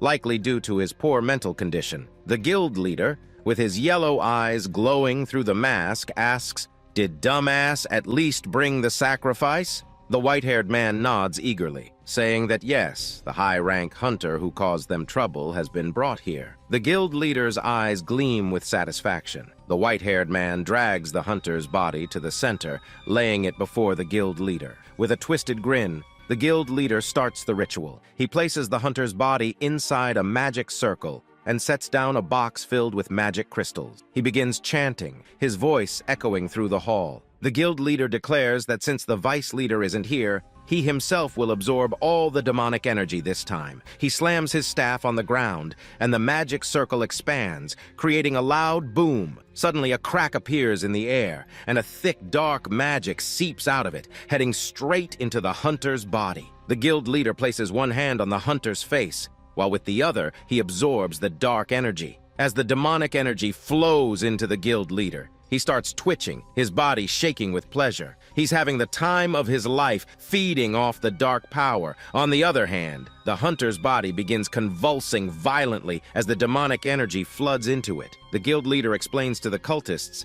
that if he were to take all this dark energy directly, his body wouldn't be able to handle it. He'd die instantly. That's why they need a medium, a high-level hunter, to absorb the energy first. Only then can the guild leader safely consume it, refining the demonic power without damaging his own body. This process will continue as long as the hunter is alive. The stronger the hunter, the more demonic energy they can absorb, and the more power the guild leader will be able to drain. But as the ritual progresses, the guild leader notices something strange. The hunter is absorbing far more demonic energy than expected. 5 times, 10 times, even 25 times the usual amount. The guild leader's twisted grin grows wider. He starts laughing maniacally, saying, "He must be a very high-rank hunter to absorb so much." But then, things take a turn. The hunter absorbs 50 times the usual amount of demonic energy, and the guild leader's smile fades into a look of fear. He's surrounded by a thick black fog of demonic energy swirling around him like a storm.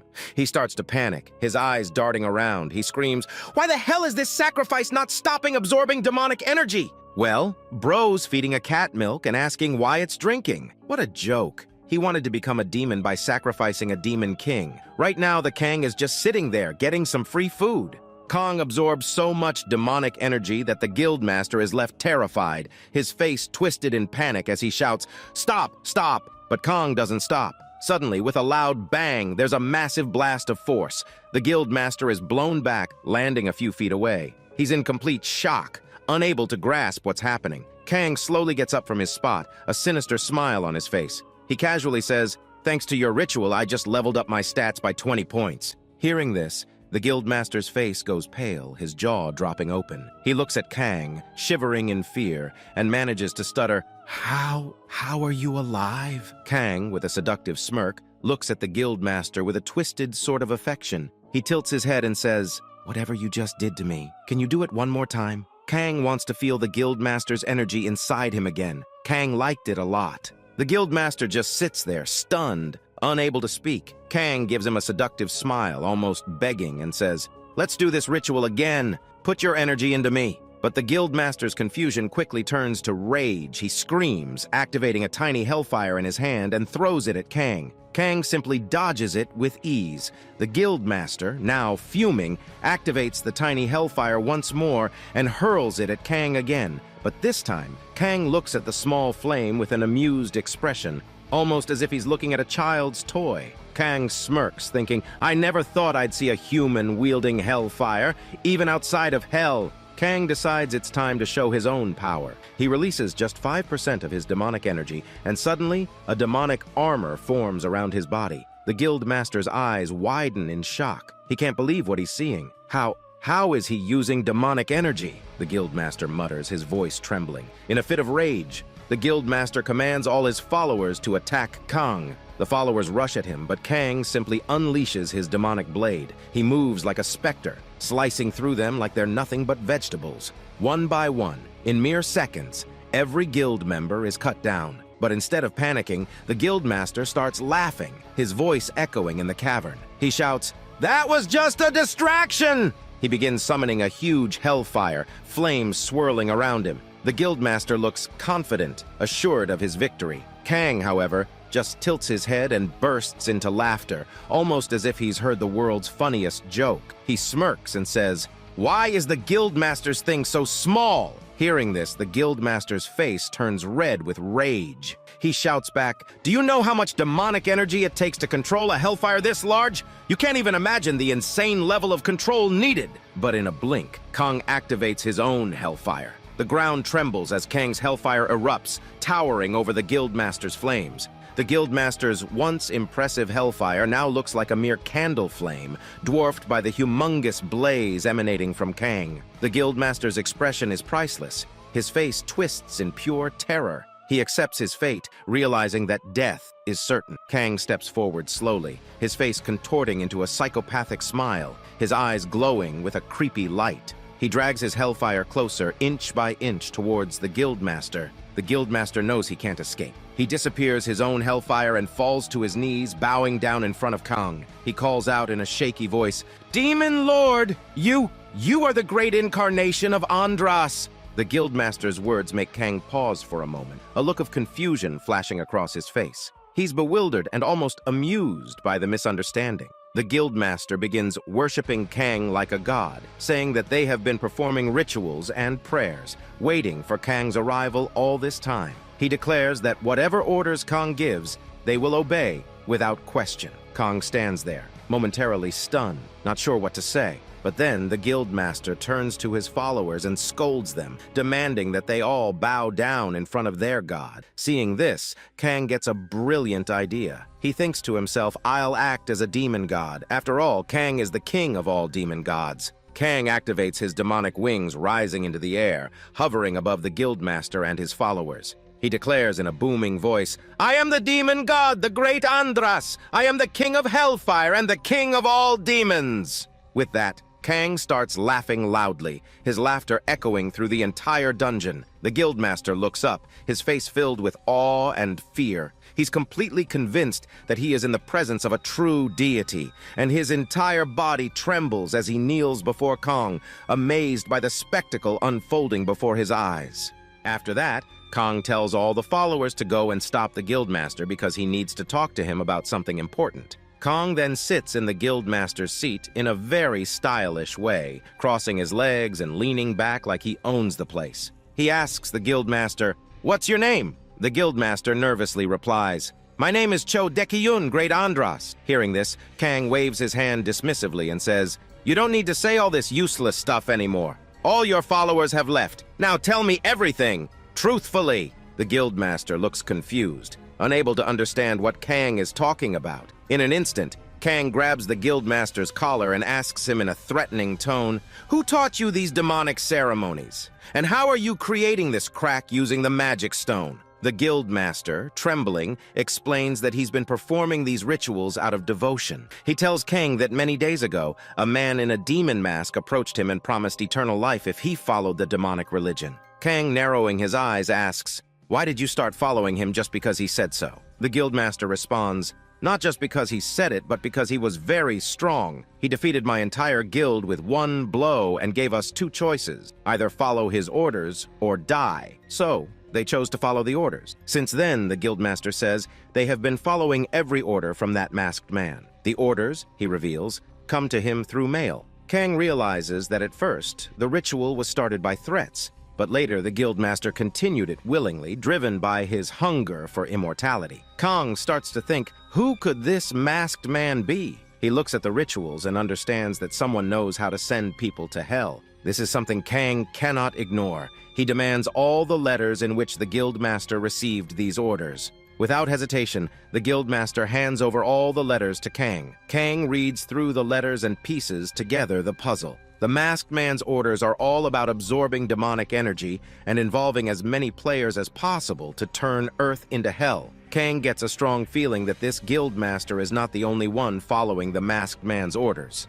There must be more people involved in this. Now Kang is completely frustrated. He grabs the guildmaster by the throat and in full anger shouts, I know what you're doing. You're trying to turn this world into hell. Kang then gives him 3 orders. First, find out who else is performing this ritual. Second, never perform this ritual again. And third, don't tell anyone what happened between him and Kang. The guildmaster, sweating and terrified, nods quickly, agreeing to all of Kang's conditions. Kang shoves him aside and says, get lost! Kang starts thinking, this isn't just a one-time sacrifice, it's been going on for years. If Kang starts investigating this deeply, the government will find out about him, which would be very bad. So Kang decides to use his power of dread to ensure that no information gets leaked. He knows this will be difficult, but it's necessary. Today has been a long, tiring, and hard day for Kang, and now he desperately needs some relief. For that relief, he heads straight to Juhi's place. As soon as he walks through the door, Juhi asks, what happened? I called you so many times and you didn't answer. Kang gives her a reassuring smile and says, there's nothing to worry about. Everything's fine. He thanks her for taking care of him and promises that next time, he'll contact her if he's ever late. Juhi blushes, her cheeks turning pink, and she tells Kang that she's making his favorite dish, kimchi. Hearing the word kimchi, Kang's mouth starts watering instantly. He grabs her hand and says, thank you. He also tells Juhi that he had his second awakening during today's hunt. Juhi's eyes light up with joy and she exclaims, you've become a B-rank hunter now. This is amazing news. Juhi starts planning excitedly, saying that if this continues, she will form a strong party with Kang and Taiso. They'll have a high-rank healer and a powerful tanker, and their guild will be unstoppable. Kang asks Juhi how many guild offers she's received so far. Juhi replies that she's had many offers, but she doesn't want to join any guild, she just wants to help Kang. Hearing this, Kang feels a surge of happiness. He looks at Juhi like she's an angel. Juhi then tells Kang that her second awakening has also opened, but still,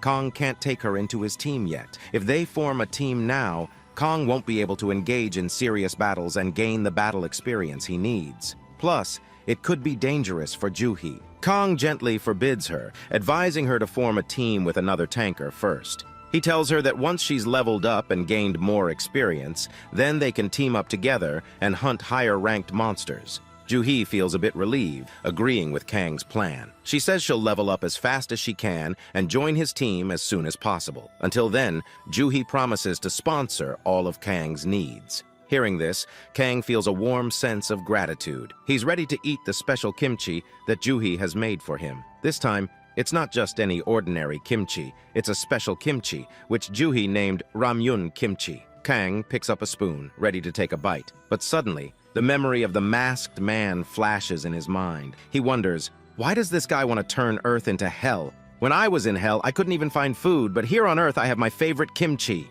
Kang clenches his fist and swears to himself. He will protect the Earth, himself, and most importantly, this kimchi from those people who threaten his world. The next morning, Kang heads over to the Player Support Center. He asks for his updated ID card since he's now leveled up and become a C-rank hunter. He needs a new, shiny C-rank ID card, but the authority present there tells him that it will be delivered to his address tomorrow. Hearing this, Kang feels disappointed. He wanted that card today, but C-rank cards take time for official processing. Feeling upset, Kang steps out of the player center and realizes that ever since he's returned to Earth, he hasn't had any fun. He hasn't even enjoyed a single rest day. Seeing so many people bustling around, Kang thinks to himself, what should I do to really enjoy today? 5 years ago, whenever Kang felt bored, he used to read webtoons or novels because he didn't have much money, but now times have changed. Now he has money. He starts thinking about what new and exciting thing he could do to enjoy himself. Just then, his eyes fall on a PC zone. It's a place where people come to play online games. Kang steps inside the PC zone and sits down on one of the comfy chairs.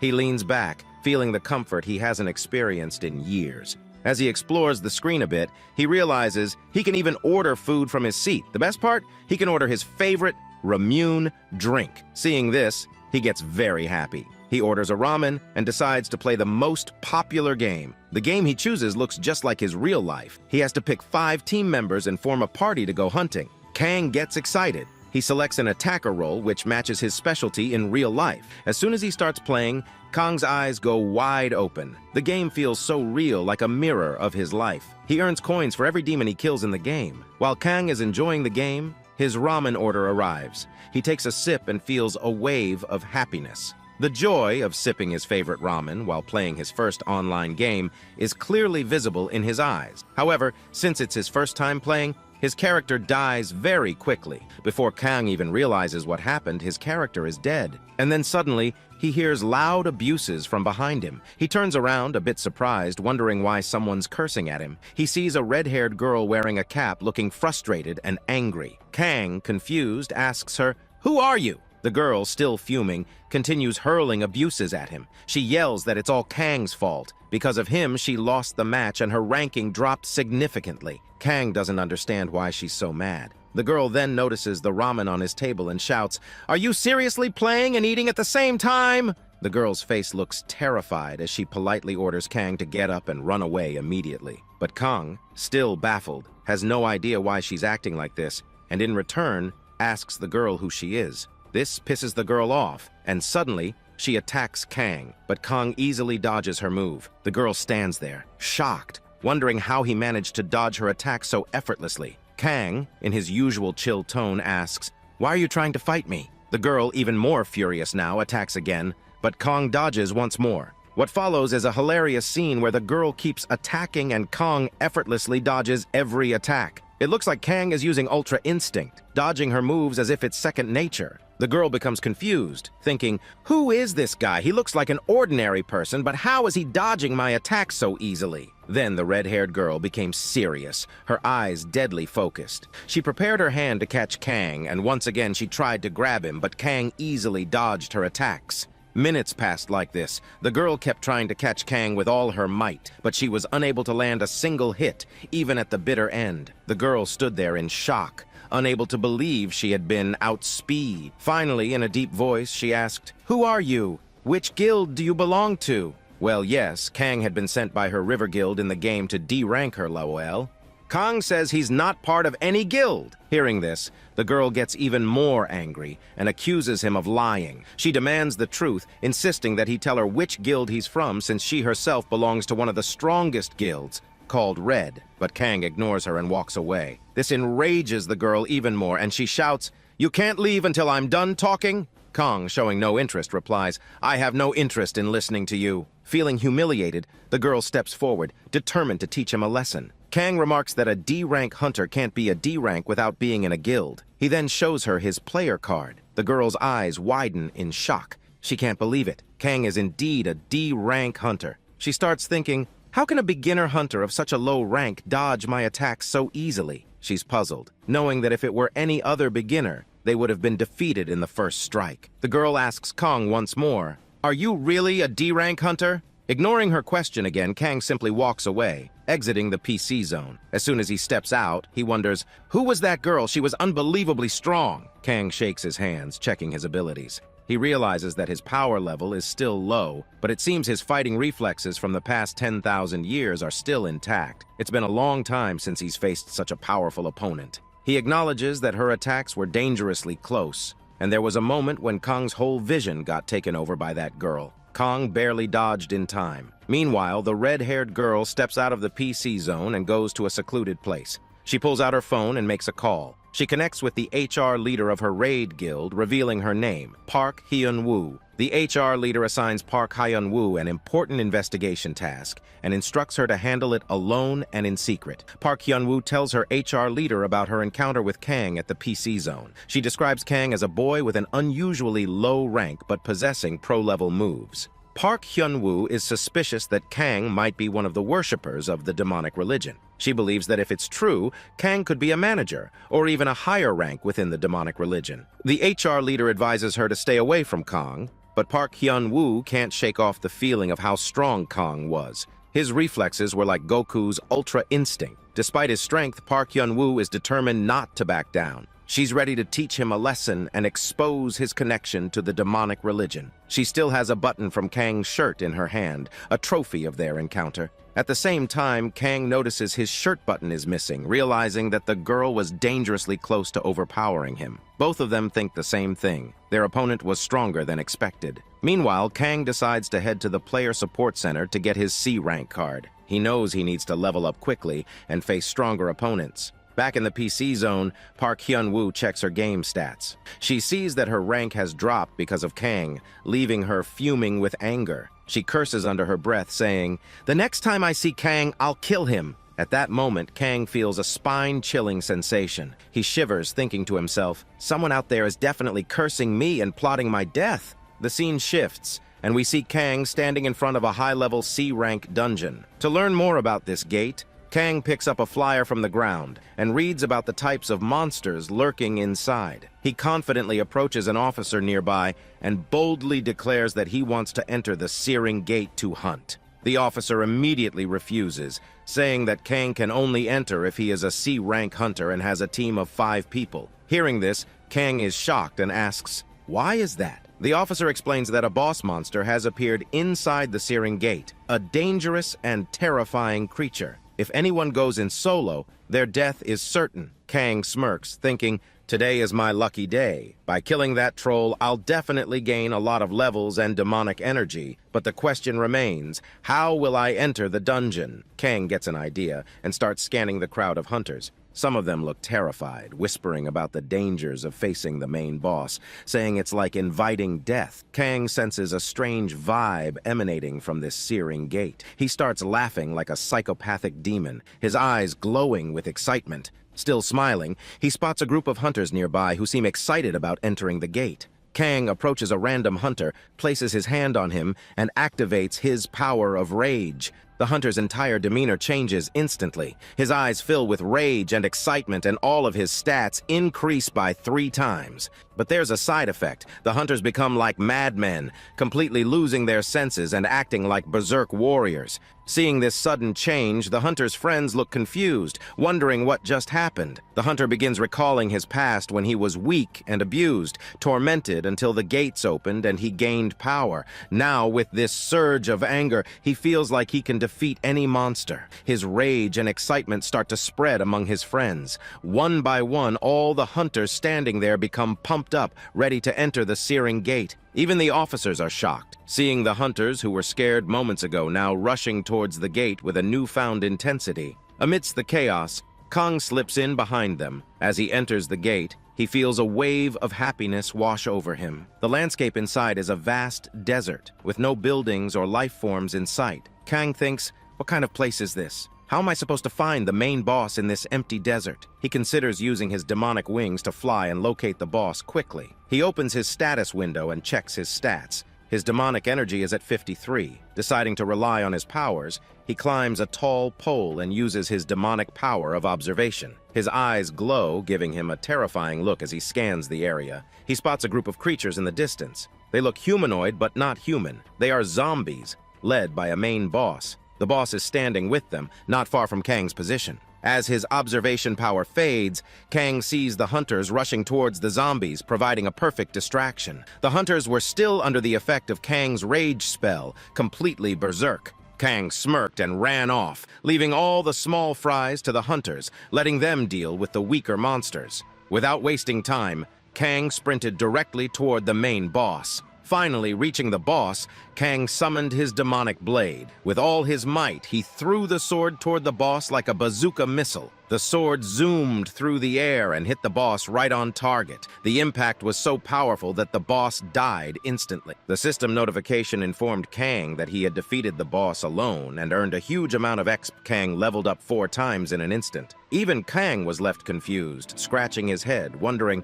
how could that boss die so easily. He remembered his intense battle with the red-haired woman before, where he had to use every ounce of his power. Little did he know, that red-haired woman was one of the top hunters in Korea, an S-rank hunter. Seeing the boss die in a single blow, all the demons were shocked and terrified. Kang, on the other hand, started doubting if this was truly the main boss. To confirm, he quickly checked his status window, and, to his surprise, it was the main boss. Kang was puzzled, thinking, why was he so weak? But as he checked the boss's stats, he realized the truth. The boss was indeed very strong. It wasn't that the boss was weak, it was actually that Kang himself had become too strong. That's why the fight felt so easy. Kang smirked, thinking, if this is the case, why not go for more action? He decided to wipe out all the remaining demons, hoping to boost his stats even further. With a devilish grin, he jumped off the mountain, landing right in the middle of the demons. Now, he was ready to massacre them all together. With both of his demon blades drawn, Kang dived into the crowd, killing each demon brutally and enjoying it like a true psychopath. He used every savage method he had ever wanted to try, giving each demon a painful death. The sight of blood flying in the air made Kang very happy, almost euphoric. By killing so many demons at once, Kang's level was steadily increasing. Amidst the carnage, he suddenly unlocked a new skill, Terra Blade. Without hesitation, he decided to test his new skill, thinking there couldn't be a better opportunity than this. The Terra Blade was immensely powerful. It wiped out all the demons in one strike, but it wasn't just a kill. It was a painful, agonizing death for the demons. After the massacre, Kang activated his gluttony skill and started absorbing all the demon corpses. However, even after absorbing so many bodies, Kang noticed that his demonic energy had only increased by 2 points. He was shocked. Why only 2 points after absorbing so many demons, he wondered. That's when he remembered something. As his level gets higher, the increase in energy becomes gradual and difficult. But Kang was still leveling up faster than any normal hunter, an impossible feat for any ordinary hunter. Now, Kang needed just 4 more levels to reach his 4th awakening. Meanwhile, the other hunters were confused and frustrated. They couldn't even find an ordinary demon, let alone the main boss. They felt like they had wasted their time and were ready to complain to the officials. Just as they decided to leave the gate, Kang also walked out with them. The hunters immediately started berating the officials, asking why they had wasted their time. Among the crowd, Kang stood calmly, observing the chaos. Suddenly, a group of higher authority officials in red uniforms arrived, and they weren't just a small team. They came in large numbers. The hunters were stunned, wondering what had happened to warrant the presence of such high-ranking officers. Among them was their leader, a beautiful girl with long white hair, known as Hela. As Hala approached, the officers saluted her immediately. Hala announced that they were in search of an imposter. She explained that they needed to check everyone's ID card and requested their cooperation. The moment Kang heard the word imposter, he felt a tingle of dread. He realized they might be searching for the masked man from the demonic religion. Kang was a little worried, thinking if his secret will be safe. While Hala's officers began checking ID cards one by one, Hala herself stood there, observing everyone intently. Kang knew he had to stay calm and figure out a way to handle this situation without drawing any suspicion. After that, we are shown Kang, who comes out of the gate and sees that many government officers are checking all the players for inspection. Seeing this, Kang don't feel good. Kang thinks that the government have come to arrest him. If the government have come to arrest him, then Kang should hide and escape. But as soon as Kang tries to escape, he sees a woman with white hair. Kang senses from a distance that this woman is genuinely strong as that red-haired girl. And damn, I must say, she is mommy material. Kang wonders how to get out of this situation. At the same time, the white-haired woman comes right in front of Kang. Her name is Hela. She is also one of the top 5 S-rank players in Korea. She asks Kang to show his identity card. Kang gets a little nervous and gives his identity card to Hela. He thinks in his mind that he have to act like he know nothing. Hela carefully looks at Kang's identity card. Kang thinks that this inspection is definitely done to catch the demonic group, but from the looks of it, they don't seem to have come for Kang. To confirm this, Kang decides to ask a question. Hela is still checking Kong's identity card. At the same time, Kong casually asks Hela why she herself is here checking everyone's identity card. She could have sent a normal officer to do it. Hela says that since she is the commander, she can't just leave all the work to her subordinates. Hearing this, Kang laughs and says that Hela is very cool. Kang thinks in his mind that Hela is really a macho woman. Hela finally verifies Kang's identity card and hands it back, saying everything is fine. After that, Kong tells Hela that a lot of players are being killed in the dungeon, which is a bad thing. Hela replies that this is exactly why they're doing the inspection. With that, Kang gets his answer. Hela tells Kang that money is really a scary thing and that people do crazy things for it, but Kang already knows the truth. The people killing players are not doing it for money. They're gathering demonic energy. Hela is about to say farewell and leave when Kang stops her, asking if she can tell him the names of all the players who have disappeared. He says that if he finds any information about them, he will inform her. Hearing this, Hela smiles and gives all the information to Kang. Hela tells Kang to go home safely, saying that he looks like a very kind-hearted and good person. If all the people on Earth were like Kong, it would have been great. Kang thinks in his mind that if everyone on Earth were like him, the Earth would have been destroyed long ago. With that, Hela leaves,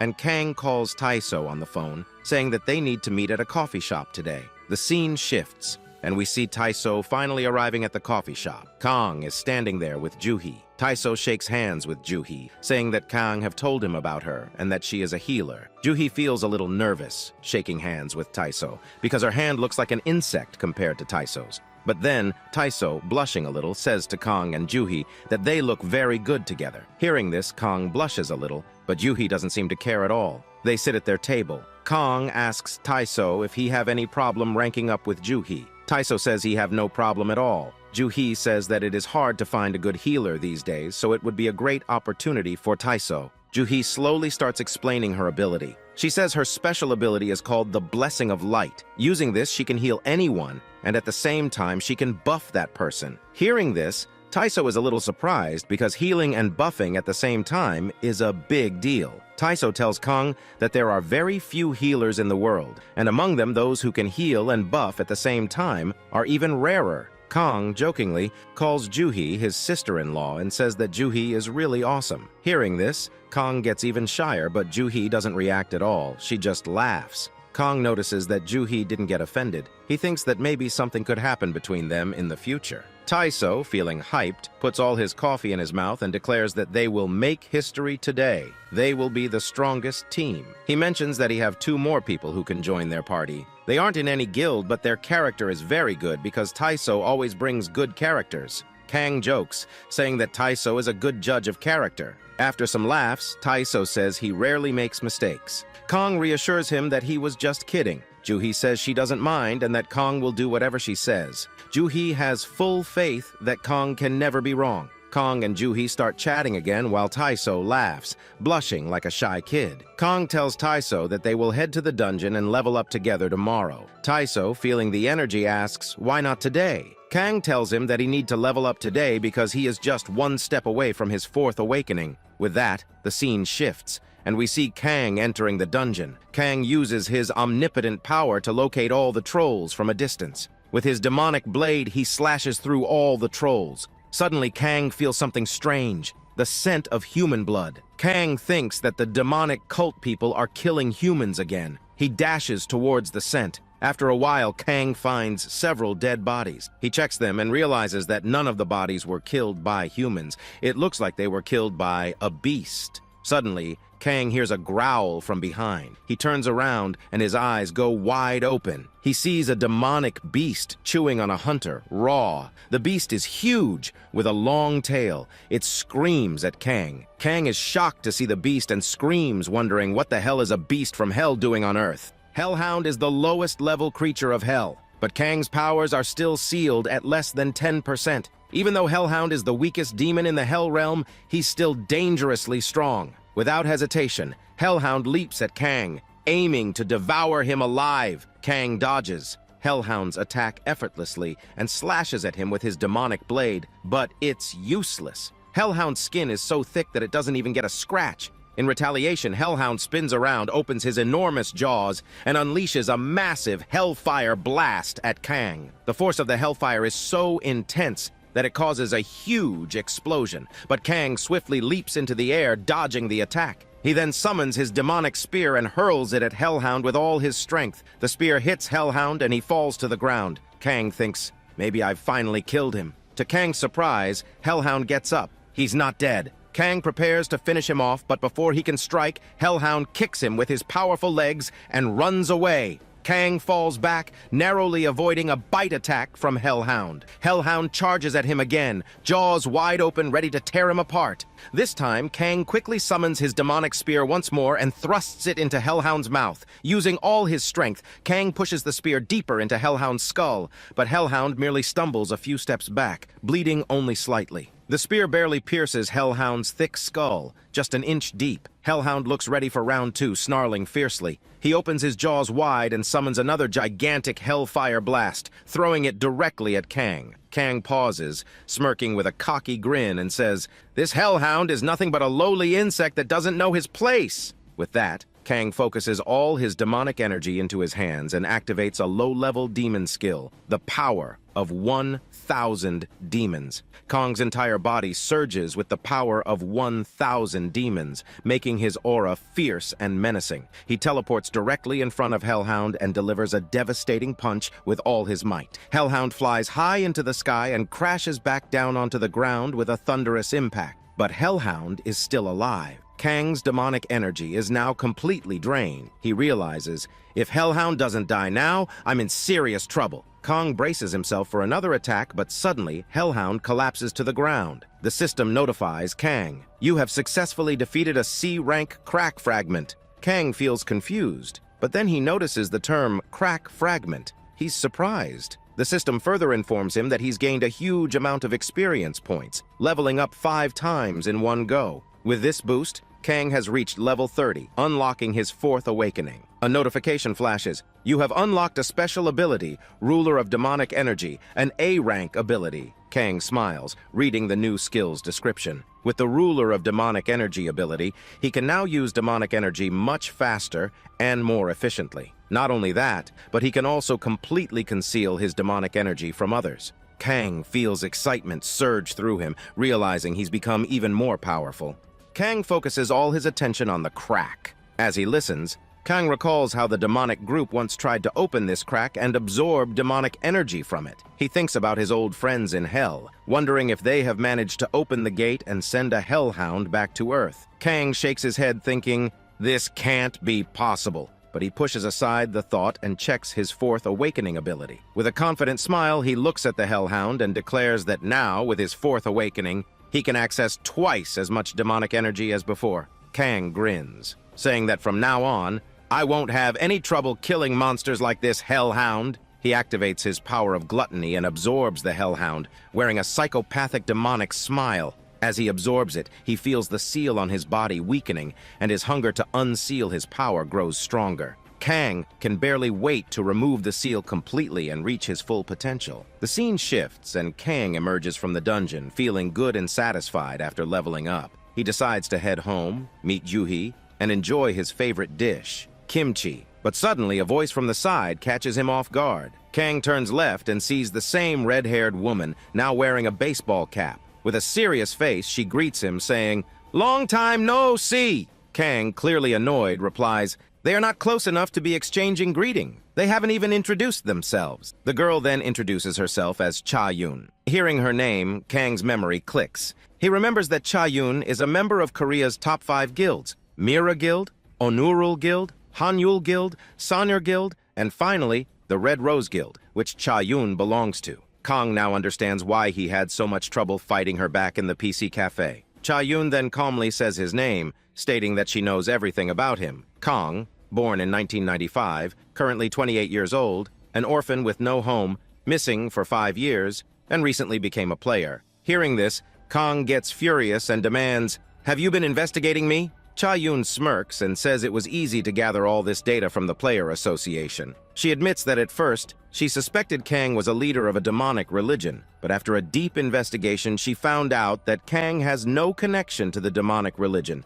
This realization led her to believe that Kang must be a player with immense talent, someone who might even surpass her in the future. Kang, still skeptical, thanks her, but then asks, "What do you want from me?" Cha Yun pauses and, with a serious expression, says she wants to sponsor Kang. Hearing this, Kang laughs and says, Kang thought she would try to recruit him into her guild. Cha Yun responds, she know that no matter how much she try, a hunter like Kang will rarely join a guild. So instead, she want to sponsor Kang. Cha Yun explains her offer. She will provide financial support, necessary equipment, and access to all the dungeons Kang wants. Hearing this, Kang becomes a little suspicious, wondering, why would she give him all this for free? Cha Yun quickly clarifies, this is not free at all. It's an investment for her. She know Kang will become a big hunter in the future. She want to help Kang, but in return, whenever Kang get a commission from her guild, Kang have to fulfill it. Kang hesitates for a moment and asks, can he know the details of these commissions? Cha Yun replies,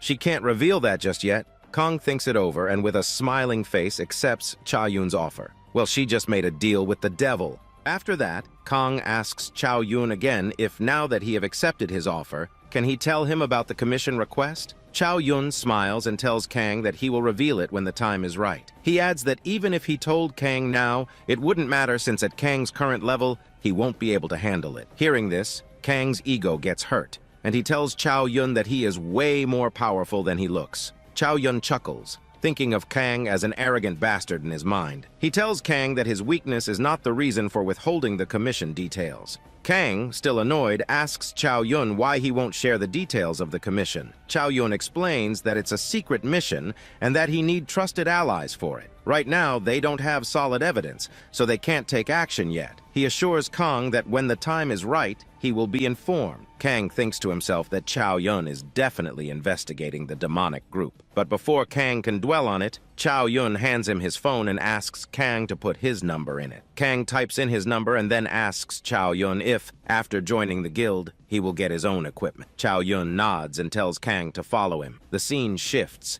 and we see a commotion on the road. Kids are excited, pointing at something. We then see a sleek Mercedes 69 edition cruising down the street. One kid tells his father that he wants a car like that. The father reassures his son, saying that daddy will work hard and buy it someday. The car belongs to Cha Yun. She gets inside and invites Kang in. Kang is surprised, staring at the luxurious interior. He asks Cha Yun how much she paid for this car. Cha Yun casually mentions that she just bought it but doesn't even remember the price. Kang's eyes sparkle, but when Cha Yun says the car cost 10 million won, Kang is shocked. He thinks, how could a girl in a baseball cap and tracksuit own such an expensive car? Cha Yun starts the engine and notices Kang's reaction. She laughs, telling Kang not to be so surprised. If he wants, she can easily get him a car like this. Hearing this, Kang suddenly calls Cha Yun Nuna. Cha Yun gets visibly pissed off, feeling cringed out. Kang, with sparkling eyes, keeps calling her Nuna and asks if he can continue calling her that. Cha Yun, annoyed, threatens that if he calls her Nuna again, she might vomit from the cringe. She's so irritated, she's this close to ripping out Kang's ribcage. A small playful fight breaks out between them. The scene shifts, and Kang arrives at a humongous building. He steps out of the car, shocked at the sight. The building belongs to the Red Rose Guild and is made entirely of red metal. Kang thinks that this place is even bigger than the Player Association building. He realizes that Korea's top 5 guilds are genuinely wealthy. Kang follows Cha Yun inside. A polite and kind man with yellow hair and glasses welcomes Kang. His name is Hyu-on. Kang shakes hands with him. Just then, a mountain-like person steps forward. Hyu-on introduces him as the chief commander, Blackbeard. Kang looks at Blackbeard, puzzled as to why he is glaring at him with such an angry face. He hasn't even done anything yet. Hyu-on thanks Kang for coming. Cha Yun tells Kang that he is awesome. Kang humbly accepts the compliment, and Cha Yun begins showing him around the building. Blackbeard suddenly asks to tag along. Cha Yun looks at him confused and asks why he wants to join them. Blackbeard, with a competitive stare, says he wants to see what kind of person Kang really is. Cha Yun leads Kang to the equipment room. As soon as Kang enters, his eyes go wide open. There are rows upon rows of weapons, armor, and suits. Cha Yun tells Kang that he can choose any equipment below unique rank. Kang, with sparkling eyes, looks around and asks if there are any legendary or mythic rank items. Cha Yun laughs and says they have them, but Kang won't be able to use them. Kang gets curious and asks how much he would need to pay for a unique or legendary rank item. Cha Yun tells him it would cost 50 million won for a unique rank item. Kang pauses and looks at Cha Yun with a depressed face. Chow Yun teases him, saying he probably won't be able to afford a legendary rank item in his lifetime. Kang, determined, says that if he can't get a legendary rank weapon, he will settle for an epic rank weapon. Suddenly, Blackbeard starts stomping his feet. Blackbeard was furious. He was so pissed off that it looked like his eyes were about to pop out. Seeing this, Kang was a bit confused. He wondered, why is this guy so angry? Blackbeard repeated himself, shouting at Kang, demanding that he speak politely to the guildmaster and use honorifics while addressing her. Kang finally realized Blackbeard was a lolicon and completely obsessed with the guildmaster. Kang's lips curled into a mischievous, devilish smile. He leaned in close and said, "I don't want to. What will you do about it, huh?" After hearing this, Blackbeard gets even more angry and takes out his huge sword, ready to kill Kang. But Cha Yun steps in and stops Blackbeard, demanding why he is showing his sword in front of Kang. Cha Yun is pissed off and snaps at Blackbeard, asking why he is standing there like a fool. Blackbeard, flustered, tries to convince his guildmaster that Kang misbehaved with him, but Cha Yun cuts him off, saying she will decide who gets to talk here. Blackbeard doesn't need to worry about it. Cha Yun tells Blackbeard to leave immediately and warns Kang not to mess with him. If Blackbeard gets serious, he might disable Kang. Kang laughs it off, thinking that Blackbeard is hot-headed but at least loyal. As soon as Blackbeard leaves, Kang cheekily calls Cha Yun Nuna again. Cha Yun gets irritated and starts scolding Kang. But Blackbeard, hearing the word Nuna, stops in his tracks and grabs his sword again. On the other hand, Kang just smiles and calls Cha Yun Nuna once more. Cha Yun's face twists in annoyance. She threatens Kang, saying if he calls her Nuna one more time, she will vomit from cringe. Meanwhile, Blackbeard is fuming. He glares at Kang and says, "Did you just call Cha Yun Nuna? How dare you?" Without hesitation, Blackbeard swings his huge sword at Kang with full force. There's a loud blast, and smoke spreads everywhere. As the smoke clears, we see Cha Yun standing there with dead serious eyes, holding back the full swing of Blackbeard's sword with just one hand. She is furious in a deep, menacing voice. She asks Blackbeard, "Did you really just attack Kang after I told you to leave? Or have you grown so bold that you don't even listen to your guildmaster anymore?" Kang watches this with amusement, while Blackbeard, now feeling guilty, tries to defend himself, mumbling that Kang was disrespecting Cha Yun. But Cha Yun ignores him and slams Blackbeard's sword into the ground, her anger radiating off her like an aura. She threatens Blackbeard, saying if he doesn't leave right now, she will give him a harsh punishment. Blackbeard, as the commander-in-chief of the Red Rose Guild, should know how to behave. Cha Yun apologizes to Kang, explaining that her guild members are usually kind-hearted,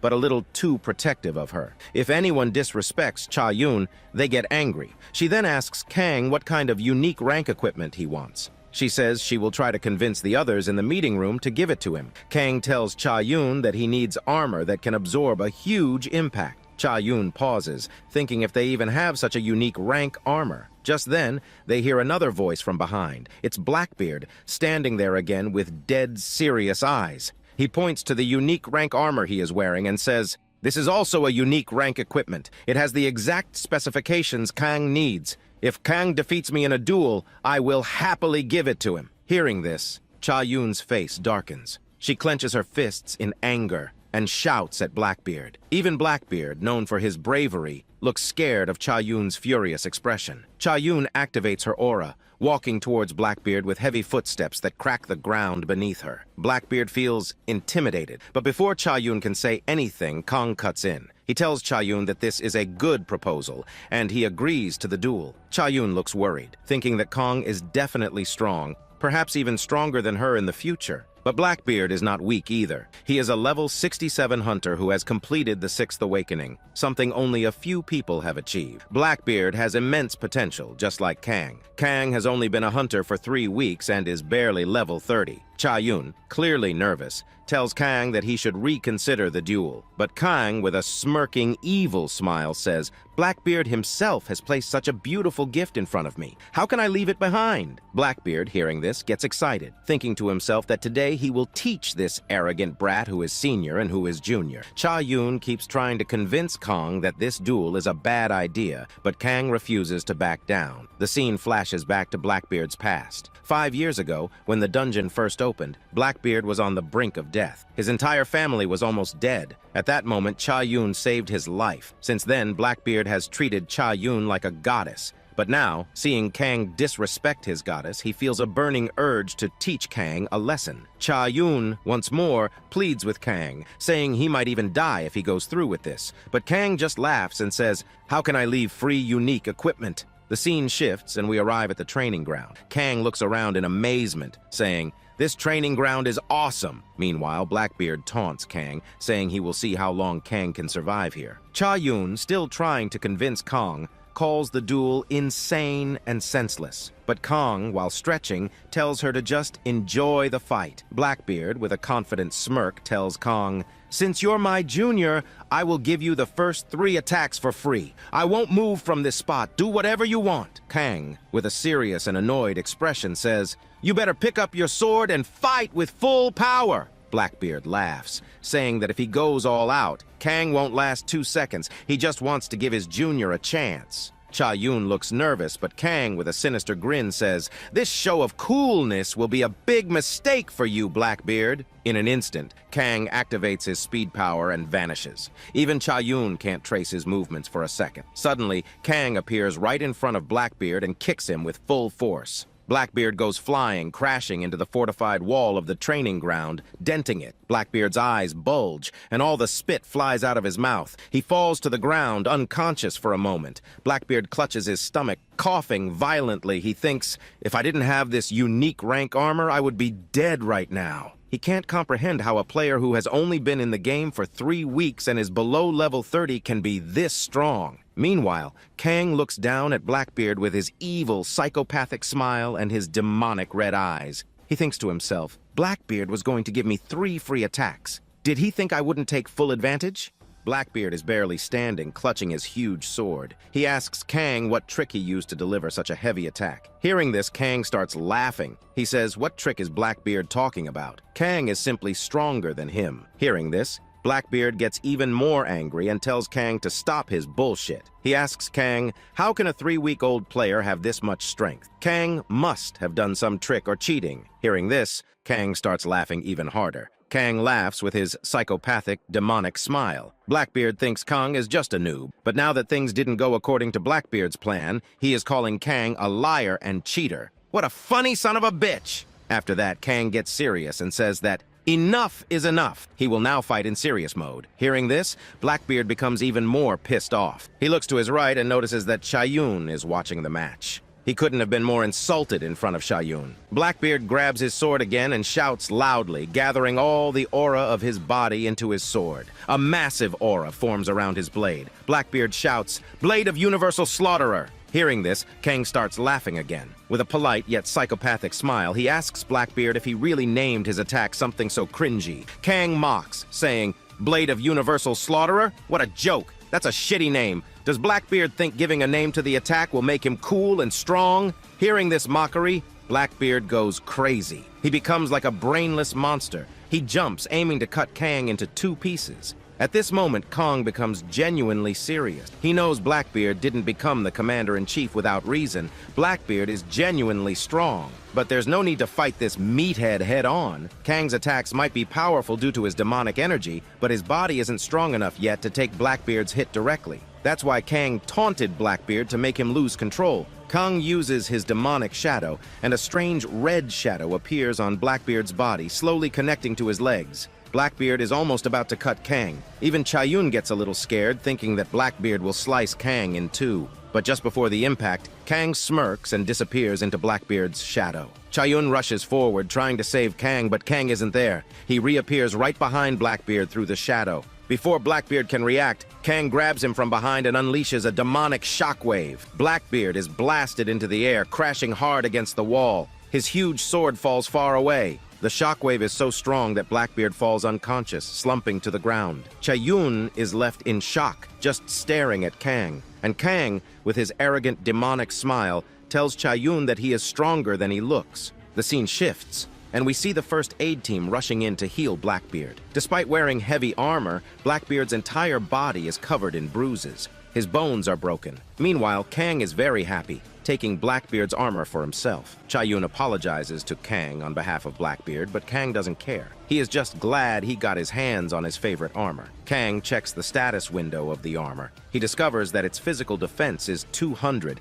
and its magical defense is 80. The armor has a special effect. For 10 seconds, the user's physical defense can be doubled with the effect of calcification, but it has a 24-hour cooldown. Kang is extremely happy with this new armor. On the other hand, we see Blackbeard lying on a stretcher, tears rolling down his face. After that, Kang turns to Chayun and says that this time he will let the incident slide, but if something like this happens again, he will cancel the contract between them. Chayun promises that nothing like this will happen in her guild again. Kang leaves the armor with Chayun so they can fit it properly for him. As soon as Kang leaves, Chayun sits down, a little upset. She thinks to herself, is Kang really human? Chayun knows that Blackbeard isn't just some random E-rank monster. Blackbeard is genuinely strong. So how did Kang defeat him? Chayun begins to wonder if they might actually be witnessing the rise of a world ranker. She explains that a world ranker is one of the strongest hunters globally. Currently, there are only 8 such players in the entire world. Even Korea's #1 SSS rank hunter couldn't become a world ranker, but Kang's potential makes her think he might. The guild manager arrives and asks Chayun if everything went okay.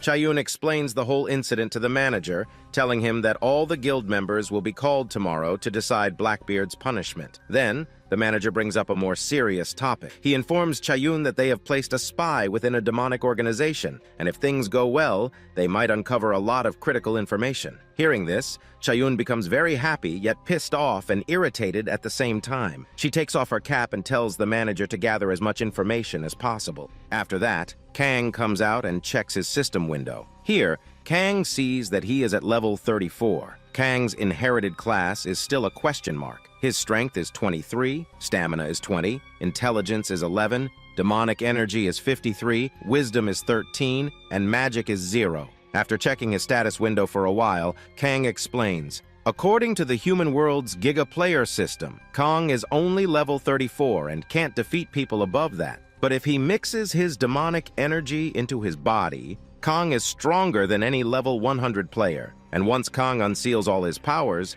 he will be stronger than any level 1000 player. Kang thinks, even though he is level 34, he is actually stronger than any level 100 player. Kang comes up with a clever loophole. He thinks that if he uses his player stat abilities to strengthen his body, he can reduce his demonic energy consumption. However, Kang notices only one problem. When he levels up, his demonic energy doesn't increase like his other stats. He remembers that as hunters level up, their inherited skills also grow. But Kang's inherited skill is still a question mark. So maybe the Giga system is treating Kang's stats and his demonic energy as separate entities. Meaning, if Kang keeps leveling up, he might awaken a different power apart from his demonic energy. Kang will only get answers to these questions when he levels up more. Thinking this, Kang says it's time to meet Taiso. The scene shifts, and we see that a new day has passed. Taiso is very happy and excited, calling out loudly for Kang. Seeing Taiso shouting so loudly, Kang feels a bit embarrassed and asks Taiso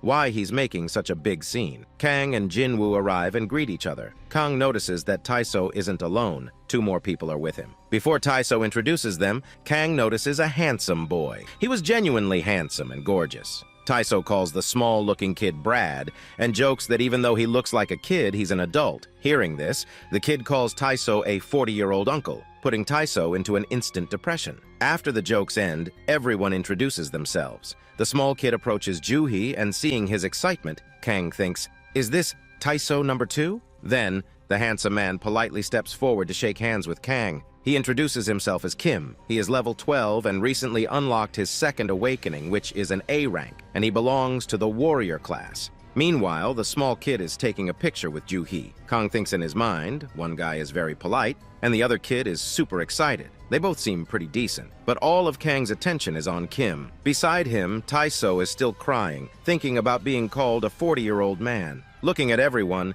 Kang smiles with relief, thinking that none of them are giving off any demonic energy or bad vibes. They all seem like good people. Seeing this, Taiso proudly tells Kang, as you can see, everyone here has a good nature. Taiso boasts that he has a great talent for finding good people, but Kang taunts him, saying that because of his great talent, Taiso almost died a few days ago. Taiso blushes and praises Kang, saying maybe the heavens made him meet Kang on purpose. Hearing such a cringy remark, both Taiso and Kang pause for a moment. Then Taiso asks Kang what he thinks about his teammates. Kang thinks in his mind, this team is perfect. They have a strong tanker who can handle both long-range and short-range attacks, a healer, a long-range mage, and a solid damage dealer. Taiso can be a great tanker, while Kim can be the main damage dealer. Juhi can heal, buff, and provide long-range support. This isn't just a random party, it's a hard carry party. Seeing this, Kang gets excited and admits he didn't expect to go into the dungeon with them,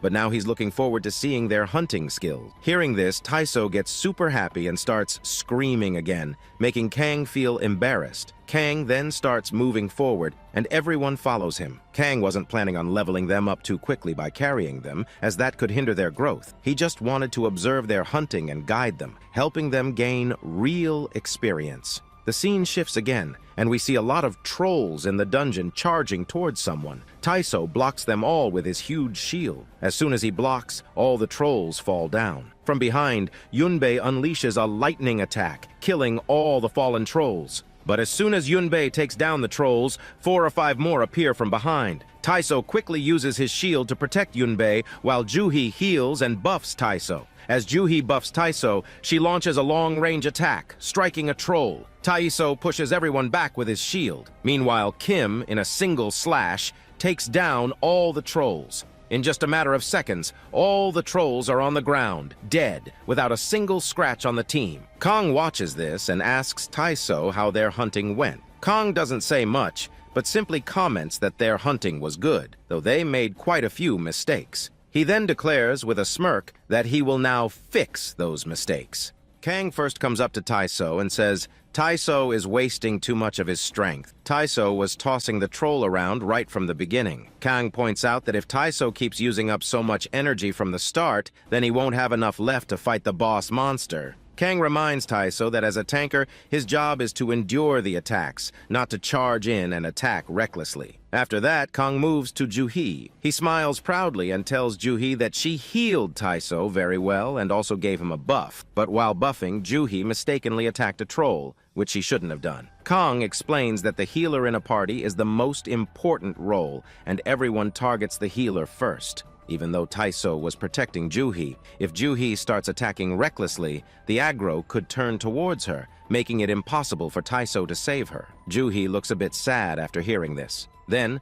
Kang finally comes to Yunbei. Kang tells Yunbei that his mistake was not having any backup magic spell. Because of that, so many trolls followed him, and later Taiso had to save him. Kang explains that Yunbei's role is to stay far away and make heavy attacks, not to engage up front. Yunbei needs to paralyze the low-level monsters with light attacks and leave the finishing moves to Kim, the main damage dealer. Finally, Kang turns to Kim. Kim anticipates a lot, expecting a tip from Kang, but Kang pauses, his face a bit annoyed, and puts a hand on Kim's shoulder. He says he has no tip for Kim because from start to finish, Kim executed everything perfectly. Kang thinks to himself that although he has 10,000 years of experience, Kim is a real genius. Kim has natural battle sense. When the other party members see that Kang didn't have any feedback for Kim, they start praising Kim. Kang tells everyone that the conversation can continue later. For now, he asks them to follow the tips he gave and keep hunting. They get back to the hunt, and just as Kang instructed, Taiso defends the monsters from a distance, Juhi heals and buffs Taiso and Kim, while Yunbei paralyzes the enemies with his lightning attacks. Meanwhile, with one clean slash like cutting butter, Kim wipes out all the trolls with his long sword. It's a perfect strategy. In just a matter of seconds, the entire group of trolls is wiped out. Taiso eagerly asks Kang if they did the hunt correctly this time. Kang smiles and praises them, saying they executed a perfect hunt. He says there's nothing left for him to teach them. But suddenly, Kang senses something strange. He looks to his right, and his eyes go wide open. A weird, red-eyed lion monster comes charging in. Kang immediately recognizes it. It's a demonic wolf from hell. It's stronger than a hellhound. Even though it's a low-level demon, it's still more powerful than a hellhound. The demonic wolf charges towards them, and Taiso steps forward to block it. Kang quickly pulls out his demonic blade, thinking, what is another demonic monster doing here? But before Kang can intervene, Kim jumps in between Taiso and the demonic wolf, trying to slash it. The demonic wolf takes heavy damage but doesn't stop.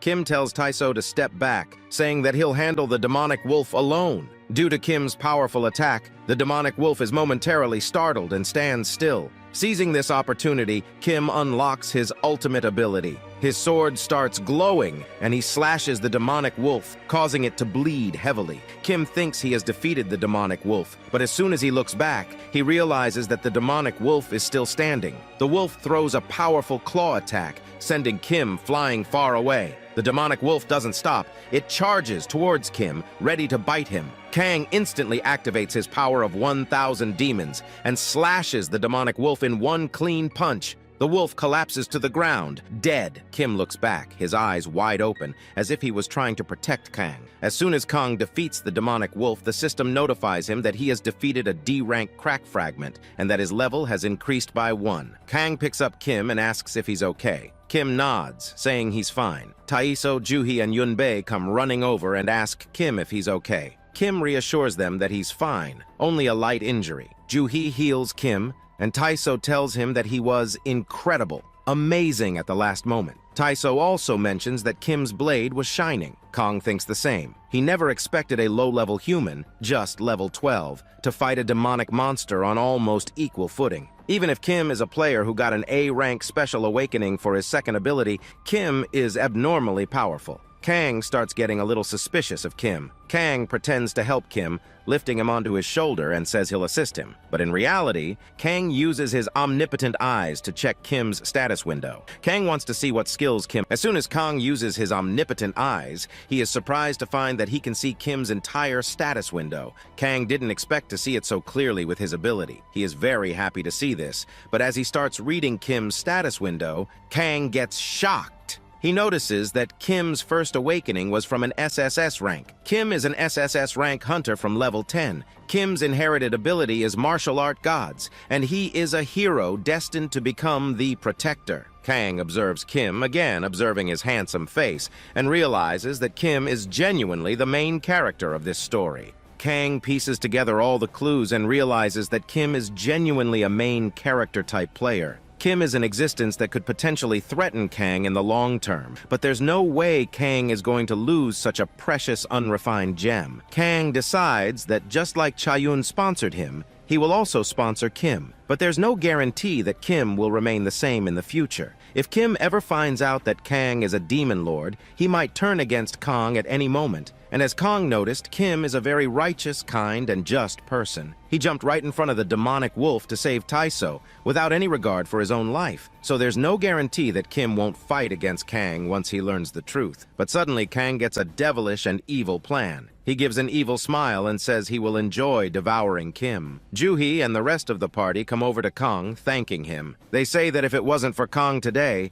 they might have all died. Taiso also praises Kang, saying he was amazing, defeating such a furious and dangerous demon in a single punch. Kang approaches Kim and asks if his injury is okay. Kim nods, saying Juhi healed him and he'll be fine after some rest. Kang acts concerned and says he's glad to hear that. To Kim, Kang already seemed like a hero. With sparkling eyes, Kim tells Kang that from today, Kang is his hero. Kang is everything to him. Taiso had told Kim that Kang is a righteous and just person, and today, Kim saw it with his own eyes. We see both Taiso and Kim looking at Kang with admiration, their eyes sparkling, saying they've never seen anyone with such a sense of justice. The laughter and fun continue. After a while, they continue their hunt. Later that night, everyone heads back home. Juhi and Kang walk together. Kang suddenly gets a call and tells Juhi that he has some urgent work to handle, but he'll be back soon. Juhi agrees and says she'll prepare kimchi for him. They say their goodbyes, and Juhi heads home. As soon as Juhi leaves,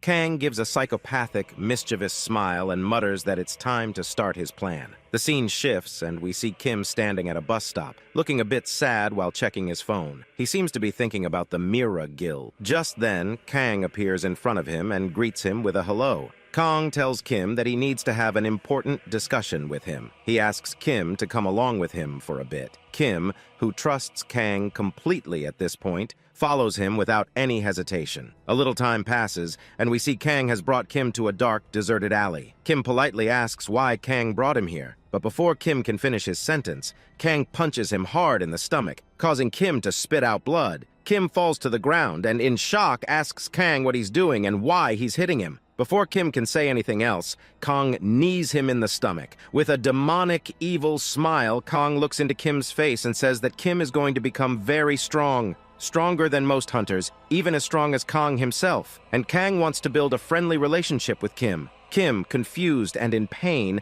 asks why Kang would hit him if he wants to be friends. But before Kim can finish speaking, Kang punches him again in the stomach. Kim writhes in pain and becomes furious. Kang tells him that this is for his own safety. Kang grabs Kim's heart and puts a seal on it. This seal will ensure that if Kim ever tries to attack Kang in the future, he won't be able to. It's a kind of insurance for Kang. Kim is in immense pain, but Kang reassures him that the pain will only last a few seconds. After that, Kim will forget everything that happened. Kang pulls his hand out from Kim's chest, and a demonic symbol forms on Kim's skin. Seeing this, Kang's face lights up with joy. With a mysterious, psychopathic smile, he bids Kim farewell. Kim suddenly opens his eyes, confused. He has no memory of what happened in the alley. He tries to recall, remembering that he was at the bus stop but can't figure out what happened next. He racks his brain but comes up blank. Frustrated, he recalls the earlier incident with the demonic wolf. Kim couldn't defeat the wolf, and it starts to weigh heavily on him. Kim curses himself, saying that he's still too weak.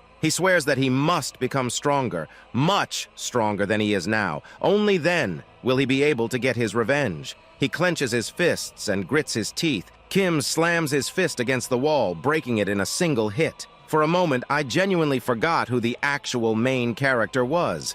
Kang is watching Kim from above, and while watching, the system notifies Kang that his seal is on Kim. Seeing this, Kang becomes very happy. Kang gives his evil, psychopathic smile and says that he knows Kim won't do anything to him in the future, but this is just Kang's way of getting insurance. He doesn't trust humans at all. A human's mood can change anytime. Kang knows that Kim's power could be even stronger than Balak's, or maybe equal to him. Here, Kang is alone, and there are already many powerful beings on Earth. So until Kang becomes more powerful, he needs strong allies. He also has to battle the mysterious demonic group, and there's no telling when a demon might appear at the gate again. Kang, with a greedy, evil smile, says that he will support Kim, nourish Kim, and make Kim strong, so that Kim can become his strongest right-hand man. Suddenly, Kang gets a call. It's from the Andres Guildmaster. He sounds terrified as he tells Kang that there's news of a strange demon coming from the crack of hell, spotted in a B-rank gate.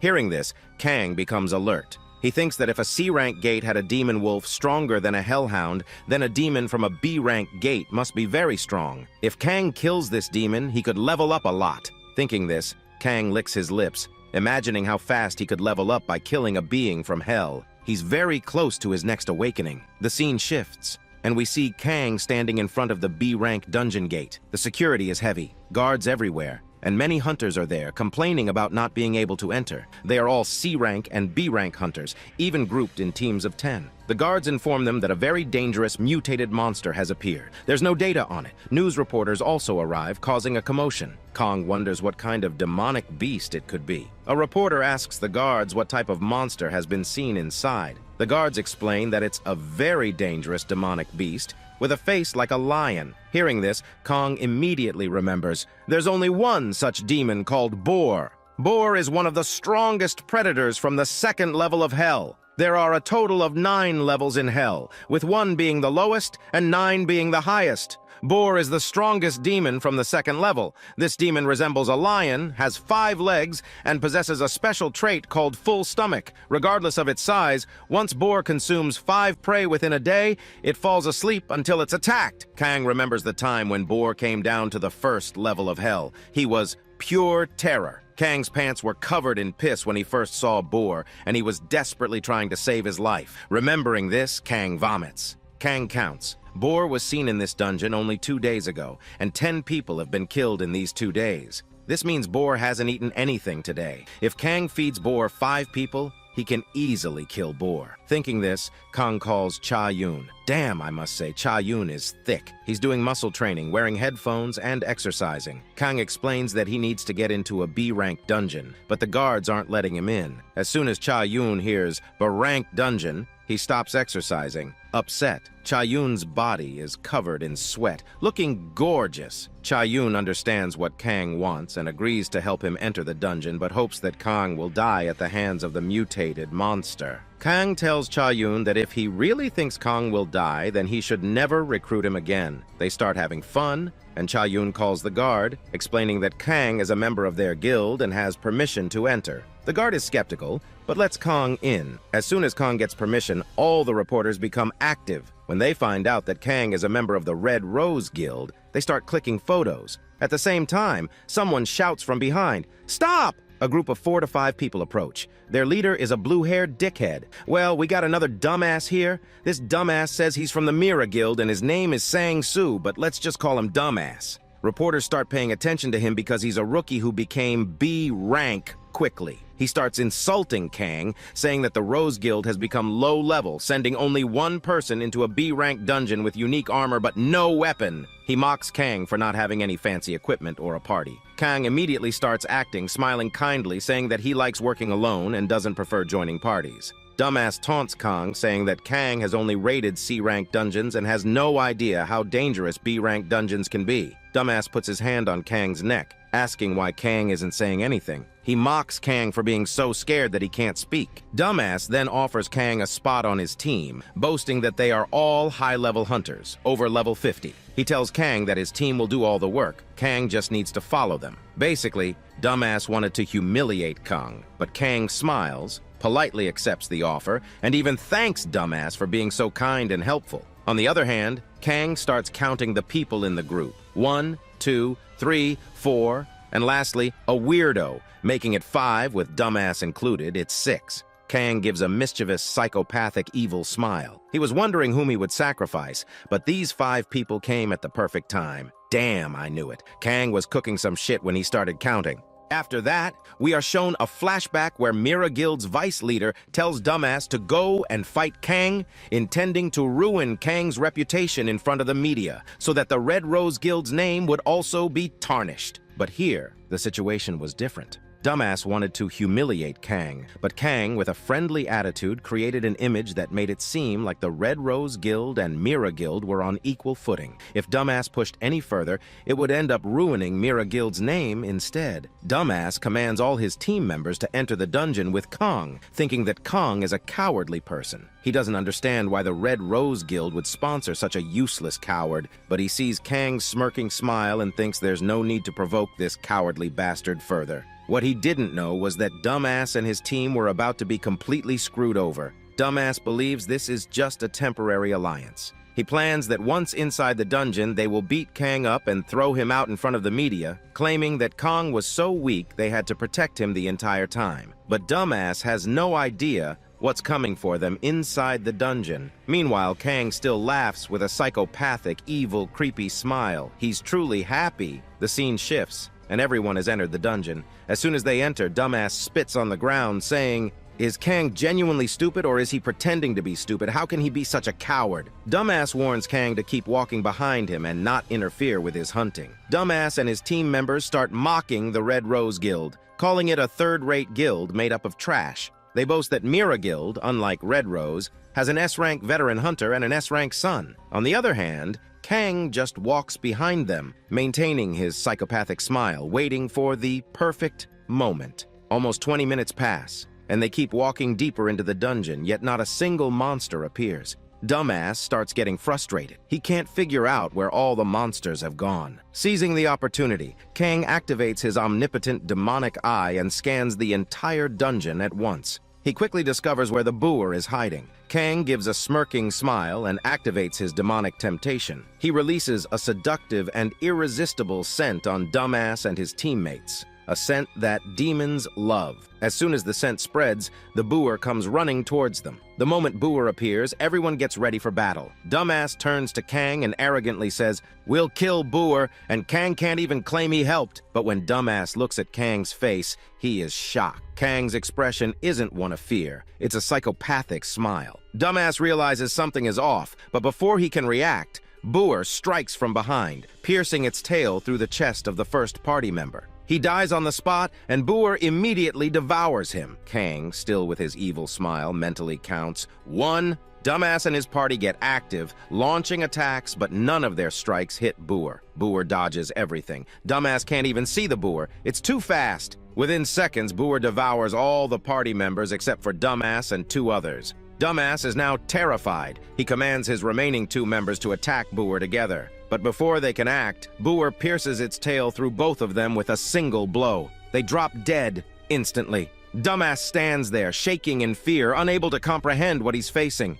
"How can a B-ranked dungeon have such a strong monster?" he yells, panicking. He watches in horror as Booer eats his teammates raw. The last surviving member, Booer's girlfriend, is lying on the ground, paralyzed with fear. She's accepted her fate. On the other hand, Kong is enjoying every second of this. Dumbass, furious, activates his spear and charges at Booer with all his might. But Booer just flicks its claw, sending Dumbass crashing into the wall. His backbone nearly breaks. Kang jumps down, standing right in front of Dumbass's face. Dumbass opens his eyes and sees Booer standing there eating his girlfriend raw. Booer lies on the floor, savoring the scene. It was a massacre for Dumbass's entire team, and with that, we can all say our protagonist, Kang, is a certified psychopath. He, Boomer, eats the Dumbass's girlfriend. The Dumbass doesn't know what's going on. He's still sitting on the ground showing his ass because his backbone is broken. He can't move and is stuck in the same position. On the other hand,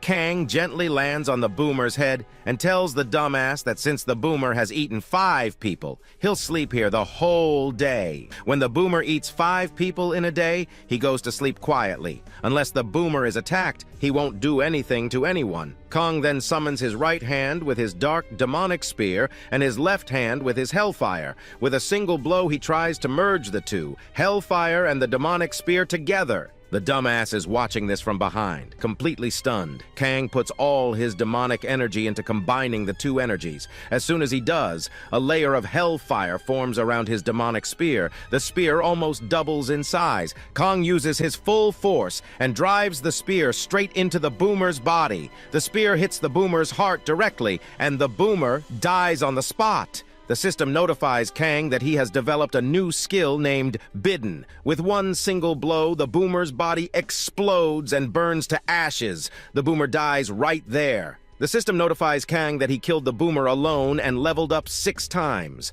Kang reaches level 40 and unlocks his 5th awakening. Not only that, because he killed a demonic beast, his demonic energy increases by 7 levels. But a weird notification pops up for Kong. It says his status is at the limit. Kang doesn't understand what this status limit means, but we'll get to know later. After that, the system notifies Kang that since his demonic energy has increased by 60, a special condition has been met. Kang looks a bit confused after seeing this special condition. The name of this special condition is Extreme Demonic Delay. Kang doesn't know what Extreme Demonic Delay is, so he checks his status window. He finds out that if he fulfills 3 conditions, he will become a demonic god. The first condition was increasing his demonic energy by 60. Conditions 2 and 3 are hidden, and Kang has to find them out himself. Seeing this, Kang gets excited. Kang thinks he knew it. Because of this status window, he has the potential to become stronger than ever before. This is the first time he's hearing about such power, even though he was in hell for 10,000 years. Kang's hypothesis was right. If he merges his hell power with Giga power, who knows how strong Kang can become? Kang was just the king of 9 demon realms, but if he fulfills this condition, he can become a demon god. Kang then activates his power of gluttony and slowly absorbs the Boomer. After absorbing the Boomer, his demonic energy increases by 4 levels. Suddenly, Kang hears a voice from behind. He turns back and sees that the Dumbass is still alive. The Dumbass's bones are still broken, which is why he's still lying on the ground. The Dumbass is so terrified that he doesn't even let Kang get close. but Kang slowly steps in front of him. The dumbass grabs Kang's legs and starts smiling, but it's a smile full of fear. The dumbass looks like he's seen a real demon. The dumbass asks Kang, "Will you kill me?" But Kang, with a kind smile, says, "You don't have to be scared of me. If you tell me everything I want to know, I'll let you go." Kang then asks one question. He knows someone ordered the dumbass to provoke him. Who was it? Kang knows the dumbass is too much of a loser to provoke him on his own. The dumbass stays silent. So Kang kicks him hard in the stomach, making him tumble even further away. Not only that, but Kang picks him up by his hair and smashes his face against the wall 4 or 5 times. The dumbass's face swells up badly. Kang, with a deep voice, warns the dumbass, "I'll ask you one last question. If you don't reply, I'll start with pulling your hair, then your nails, and finally, your testicles." Hearing such torture, the dumbass starts crying and reveals that the order was given by Mira Guild's vice leader. He explains that the vice leader likes Cha-yun a lot. The vice leader proposed to Cha-yun, but she coldly rejected him. That's why he wanted to defame Rose Guild. Kang can't believe that for such a petty reason they came to harass him. The dumbass shows Kang a photo of Mira Guild's vice leader, Kim Shin. Kang looks at Kim Shin's face and thinks of his own Kim. Their faces look very similar. Kang thinks there's a connection but brushes it off, thinking, all handsome people look similar. Kang throws the dumbass's phone aside. The dumbass begs Kang to leave him alive. He says it wasn't his fault. He was just following orders. Kang grabs the dumbass by the neck and says, "You were following orders, but you were enjoying it!" The dumbass is now scared to death, thinking Kang will kill him. But Kang smiles politely and says, "I won't kill you because I have a higher purpose for you." The scene shifts, and we see Kang carrying the dumbass on his shoulders. As soon as they exit the dungeon, reporters surround them. Kang starts his Oscar-level acting, shouting, "Send an ambulance!" He gently places the dumbass on the floor and asks the reporters, "What happened here?" Kang continues his Nobel Prize-winning story. He explains that as soon as they entered the dungeon, a demonic monster attacked them. It was so strong that it killed all the party members instantly. The dumbass begged Kang to run away and fought the monster alone to save Kang. Kang praises the dumbass as a true hero. The reporters take photos, and articles are published everywhere. The true hero of this era. But the problem is, Kang beat the dumbass so badly that he fell into a coma and never woke up. Another report in the news says, "The hero who never wakes up is in a vegetative state." After that, the scene shifts, and we see Cha-yun watching the news while sipping coffee. He understands that this is definitely Kang's doing. No monster would have done such a thing to dumbass. Kang must have beaten him up and done this. After that, we learn that Cha-yun is drinking tea with someone. It's Cha-yun's friend. He says, "The rookie that Cha-yun has taken under him is very cute. And damn, I must say, Cha-yun's friend is really mommy material. She is thick." We don't know Cha-yun's friend's name, so let's call her Blondie. Blondie asks Cha-yun, "Where did you find such a talented rookie?" But Cha-yun just calls his friend an old aunt in reply, which makes Blondie very angry. After the fun banter ends, Cha-yun gets serious and tells Blondie that the spy they set up will get results very soon. But right at that moment, Kang also enters the room. Kang is a little surprised to see an unknown woman there. Blondie says hello to Kang as soon as she sees him. Kang replies with a hello too. Blondie stands up and says, "Now that Kang is here, you two can talk." She gets ready to leave. Kang calls her a lady and says, "I just came by casually. If you two want to chat, go ahead." But Blondie gives him a deadly cold stare and says, "Don't call me a lady. Cha-yun and I are the same age." She says this and leaves. After that, the scene shifts and Kang sits in front of Cha-yun. Kang asks, "Who was that lady?" Cha-yun casually says, "Just a friend." But then Cha-yun hands Kang a temporary S-rank permit. With this, Kang will be able to enter a temporary S-rank gate. Seeing this S-rank card, Kang gets very happy. Cha-yun praises him, but the very next moment, Kang becomes serious. Kang tells Cha-yun that he was standing outside and heard everything that was happening inside. The atmosphere gets a bit tense. Cha-yun pours another cup of coffee and tells Kang, "You've found out about the demonic organization." Cha-yun goes on to explain the entire demonic organization, what they do, how they sacrifice people, and how they gather demonic energy. Their organization is massive. Well, Kang already knew all this. Cha-yun gets even more serious and says,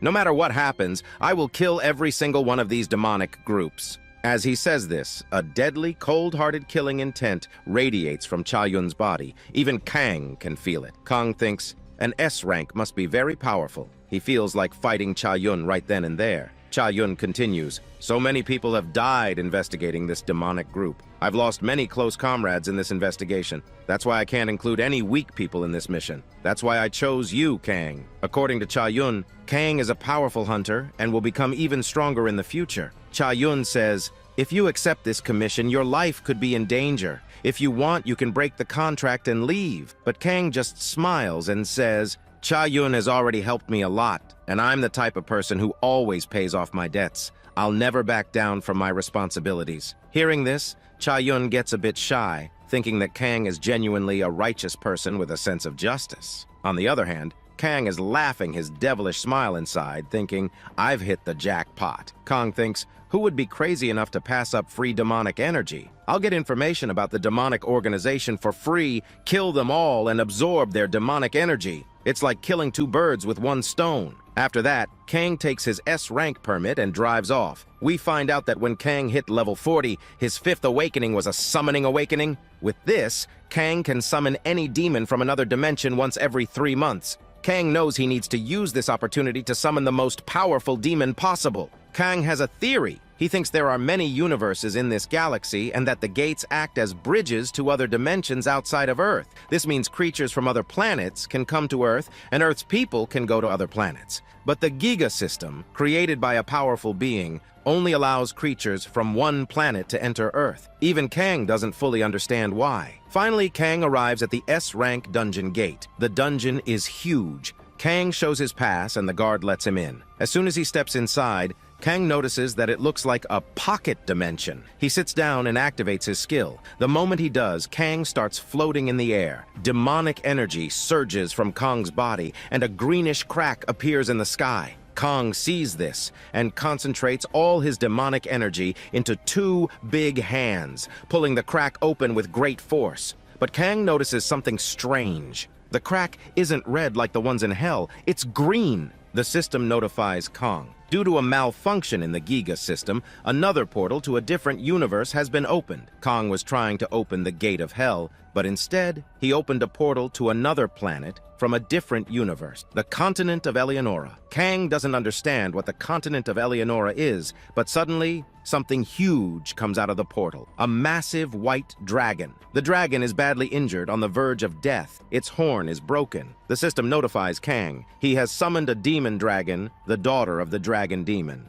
Kang was not able to understand the situation. What the hell is going on? Why is this portal green in color? And with a bam, how did such a huge, white-colored, injured dragon come out of the portal? He was summoning a demon from Hell. Kang wanted to summon a powerful demon from level 3 Hell. But from any angle, this doesn't look like a demon. But the surprise doesn't end here. 4 more mysterious beings jump out of the portal and face Kang. A small dwarf, a white-colored silver mage, a silver-haired elf, and finally, a blonde-haired hero in golden armor. They all line up and start talking in a foreign language. Looking at Kang, some of them seem very worried, but Kang doesn't understand who they are or what they're saying. It looks like these are the people who attacked the demon dragon, and maybe they are warning Kang to leave for his own safety. But Kang is not a normal being. Kang unlocks his demon communication ability. Kang acquired this skill in Hell after mastering the demon language for 2,000 years.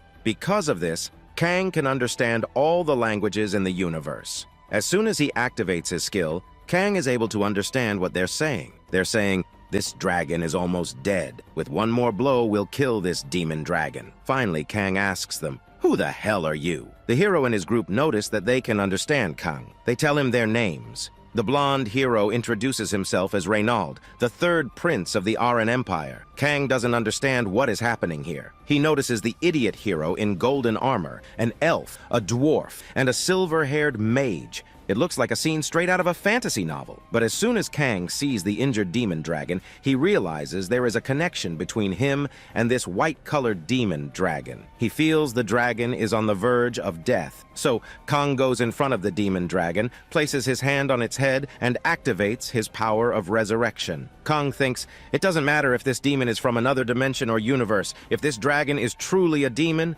then my ability will work. As soon as Kang activates his power, the dragon starts healing at an incredible speed. The blonde hero gets very angry and tries to stop Kang. But the demon dragon opens its eyes and asks Kang, did you summon me? If you summoned me, then you are my master. Kang tells the demon dragon, "You don't have to worry anymore. Your master is here." Seeing this, the hero and his group draw their swords at Kang. They demand, "Do you even know how evil this dragon is? Do you know what it has done?" The hero explains that the dragon's father destroyed almost half the world. The entire continent fought a 1,000-year war just to seal the father of the demon dragon. And just a few moments ago, the daughter of the demon dragon, this white dragon, hatched. "If we give it time to grow, it will destroy the world just like its father," the hero shouts. But Kang couldn't care less about their entire story. Kang activates his hellfire and throws it at the hero and his group, saying, "I don't give a shit!" Kang's eyes turn red with rage. He shouts, "I don't care what its father has done, it doesn't matter. This white demon dragon is now my property. Without my permission, none of you can even touch it." Seeing this, the demon dragon gets emotional. The hero and his party give Kang a final warning. They shout, "No matter what happens, we will kill this demon dragon today. If you get in our way, we won't spare you either." The people of the continent are angry and ready to kill Kang, but Kang easily dodges all their attacks, like he's a slime, slipping away from their strikes. The hero and his group are not weak either. Kang knows he can't defeat all four of them in a righteous fight. He needs a trick. So, Kang pretends to be weak. He deliberately takes a punch from the blonde hero right in the stomach. As soon as the hero lowers his guard, Kang activates his demon blade. He's not aiming for the hero's face, though. Instead, he swiftly kicks the hero's leg. The blonde hero yells, "This is cowardly!" But Kang gives a psychopathic smile and says to the hero in a creepy voice, "There is nothing fair in fighting. You're just a dumbass. And I'm not a hero who fights properly. I'm a demon lord." After that, we see that the hero is badly injured. He can't even stand on his feet. And from behind, that human girl calls out to the hero, shouting his name. She tells him that his leg is injured, and it's very difficult for him to escape from here. So all of them should go back to their empire. The hero leaves the fate of the entire empire in the hands of that girl. The girl is the princess of that empire. But Kang gets very irritated after seeing all this drama and kicks Reynold away. Reynold is terrified now. His leg is broken. On the other hand, we get to know about Kang's past. We learn that after living in hell for 10,000 years, Kang has already lost his mercy. Because if you show mercy in hell, your death is certain. All the demons there beg, cry, and plead for mercy. If you show them even 1% of mercy, they won't hesitate to kill you. So there, Kang killed a lot of demons just to remove mercy from his body. Kang has no mercy button. Kang takes out his demon blade to kill Reynold, but that human princess comes in front of Reynold and begs in front of Kang. She starts crying and pleading, asking Kang not to kill Reynold. Reynold doesn't understand why this human girl wants to save him. Then we find out the girl's name is Rhea. Rhea finally reveals her secret love. Rhea says she has loved Reynold since childhood and can't bear to see him die in front of her eyes. Hearing all this, Kang feels cringe. Kang makes a cringy face and says, "Stop your drama right now." But before Kang can do anything further, the system notifies Kang that the Giga system has detected unknown entities. All these unknown entities have mistakenly come here. The Giga system will send them back to their place. Kang sees that Reynold and his party are slowly disappearing from his sight. Seeing this, Kang gets very angry and takes out his demon blade, ready to kill Reynold. But Reynold disappears from there. Kang is frustrated. He can't believe he couldn't kill Reynold or take his sparkling golden armor. After that, Kang remembers the demon dragon also came from another realm. So Kang quickly turns his eyes to check on the demon dragon. When he sees the demon dragon still there,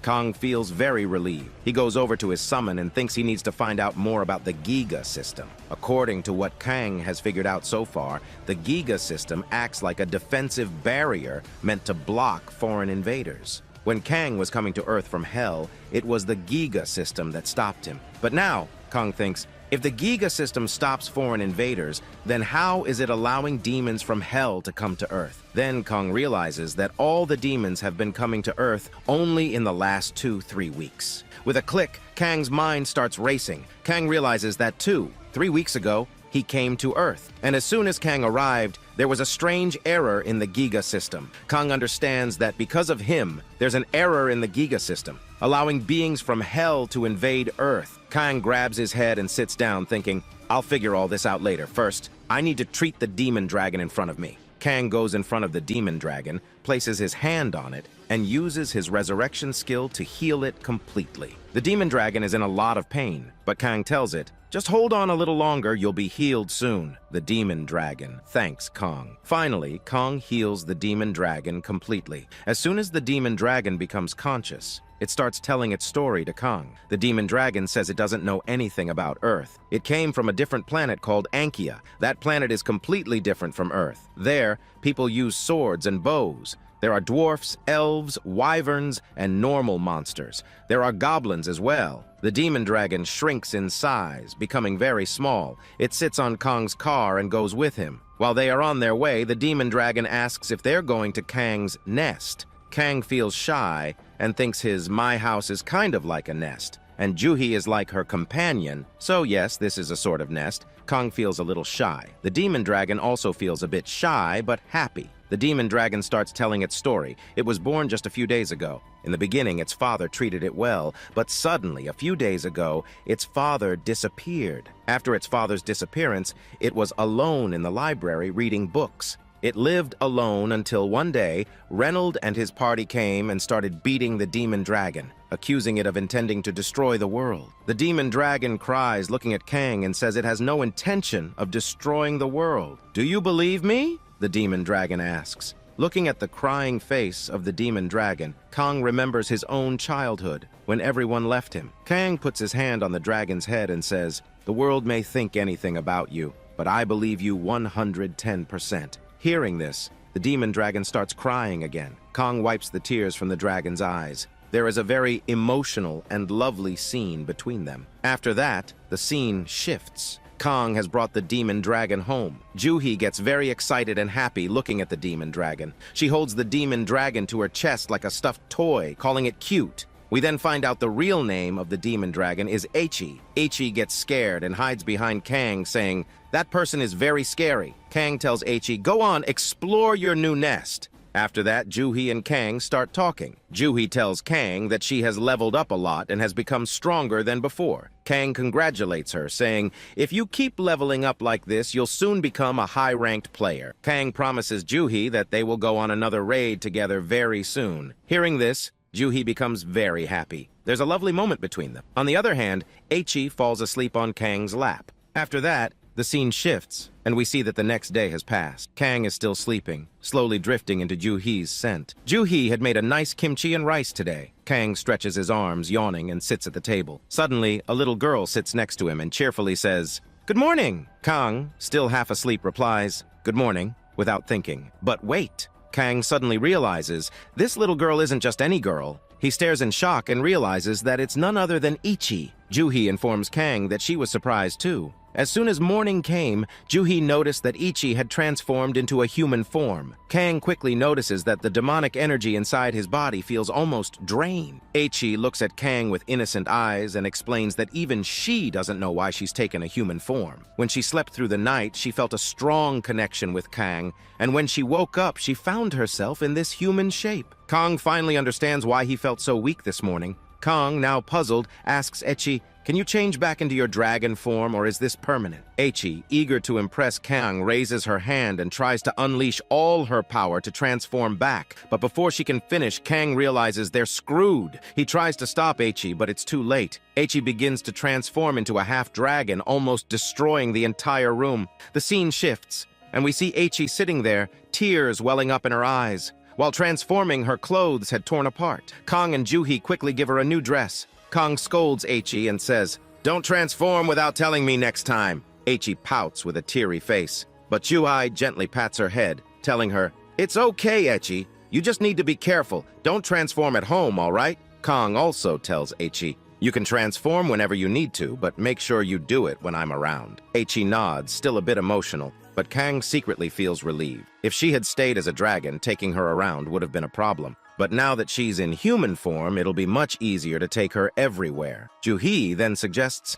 "Let's fix the mood and buy new clothes for Echi since she's in human form now." Hearing the idea of new clothes, both Echi and Juhi's eyes sparkle with excitement. Kang sighs but agrees, smiling. The scene shifts again. Kang is now sitting in Chayun's office. He shows Chayun a photo of Echi on his phone and casually says, "This is my new summon." Chayun's face is a mix of shock, surprise, and pure confusion. She can't understand who Kang really is. How did he summon a dragon? And why doesn't this dragon look like a typical dragon at all? While they're talking, someone enters the room. It's none other than Hela. Hela notices Chayun in the room with someone else and asks, "Am I disturbing something?" Chayun says, "No, you're fine. The mommy material." Hela comes over, shakes hands with Kang, and introduces herself as the 3rd Corp Commander of Hwarang Corp. Kang nods and introduces himself back. Hela suddenly recalls, "Wait, you're the same person I met at the C-Rank gate a while ago?" Chayun looks at Hela and asks, "You know each other?"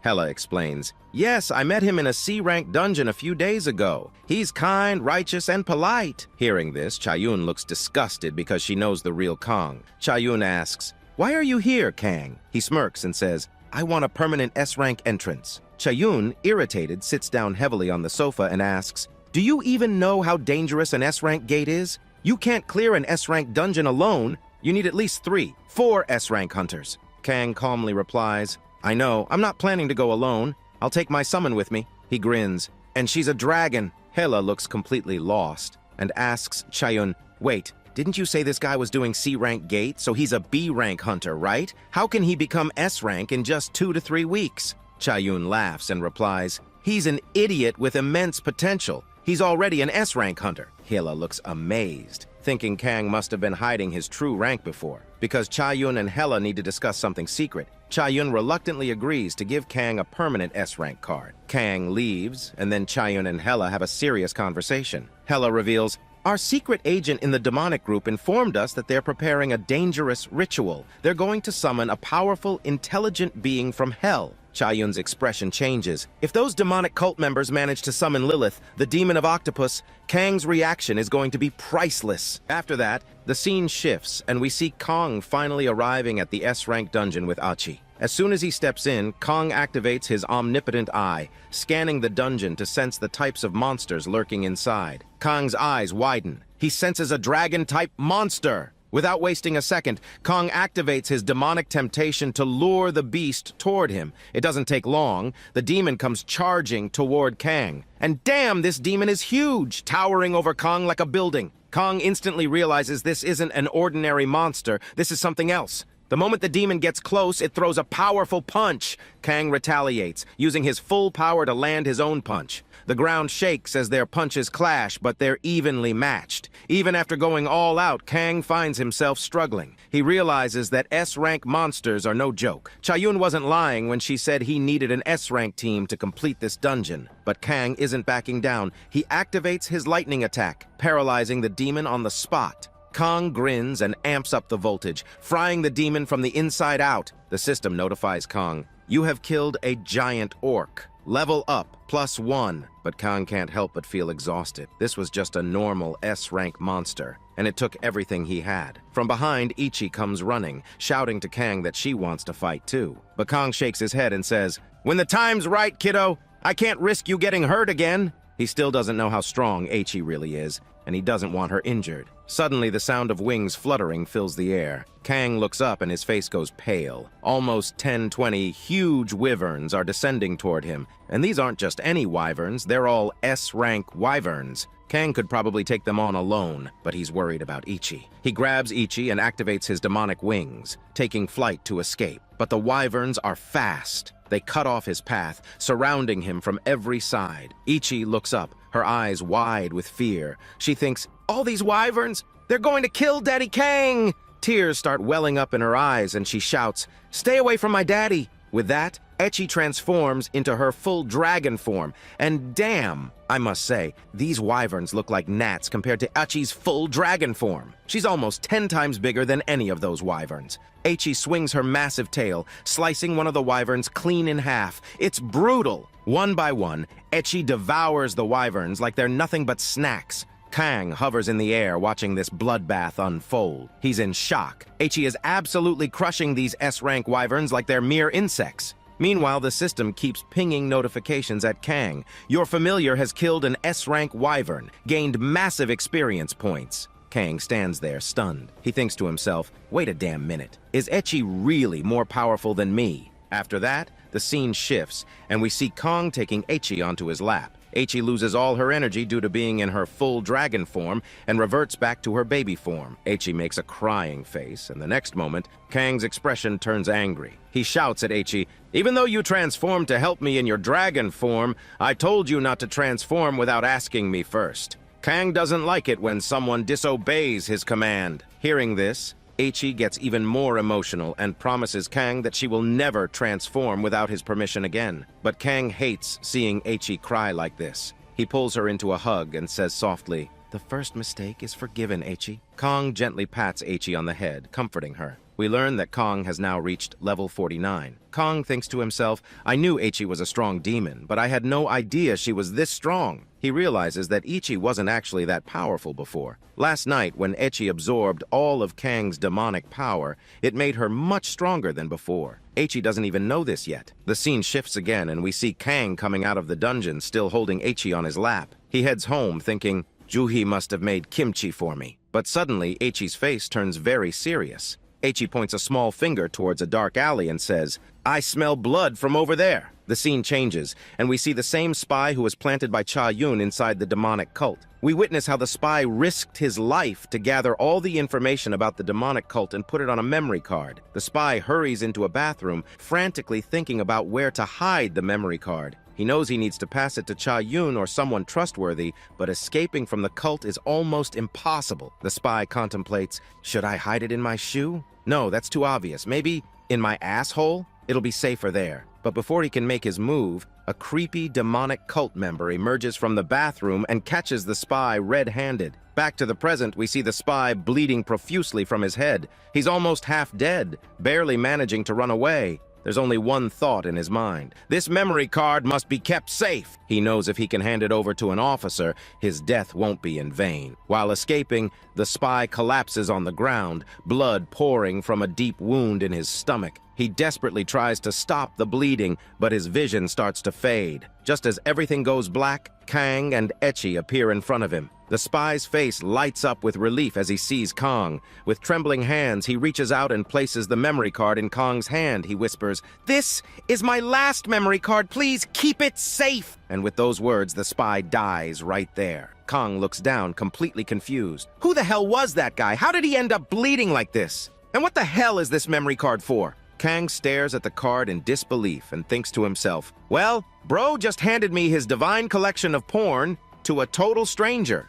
Kang still holds the memory card in his hand. He doesn't understand what a memory card is or why this person handed it to Kang so carefully. After that, Kang uses his omnipotent eye. However, Kang knows that this is a player above level 50. Kang applies his analysis skill and thinks that if this player is above level 50, he must be allowed to enter any S-rank dungeon. But looking at the spy's wounds, it seems like they were inflicted by a human. Whoever did this was definitely after the memory card. Kang thinks there must be something very important inside it. Kang decides to put the memory card into his iPhone 69. He slowly inserts the memory card and a folder pops up labeled Axaxiz. Kang immediately opens the folder. The moment he sees what's inside, Kang's eyes widen and his whole body starts shaking. He looks at the screen twice as carefully, holding his iPhone 69 tightly. From behind, Ichi notices and wonders why Kang looks so shocked. On the other hand, Kang's face turns red because there's nothing else in the memory card except a plumber's video. A plumber is seen repairing a girl's kitchen pipe,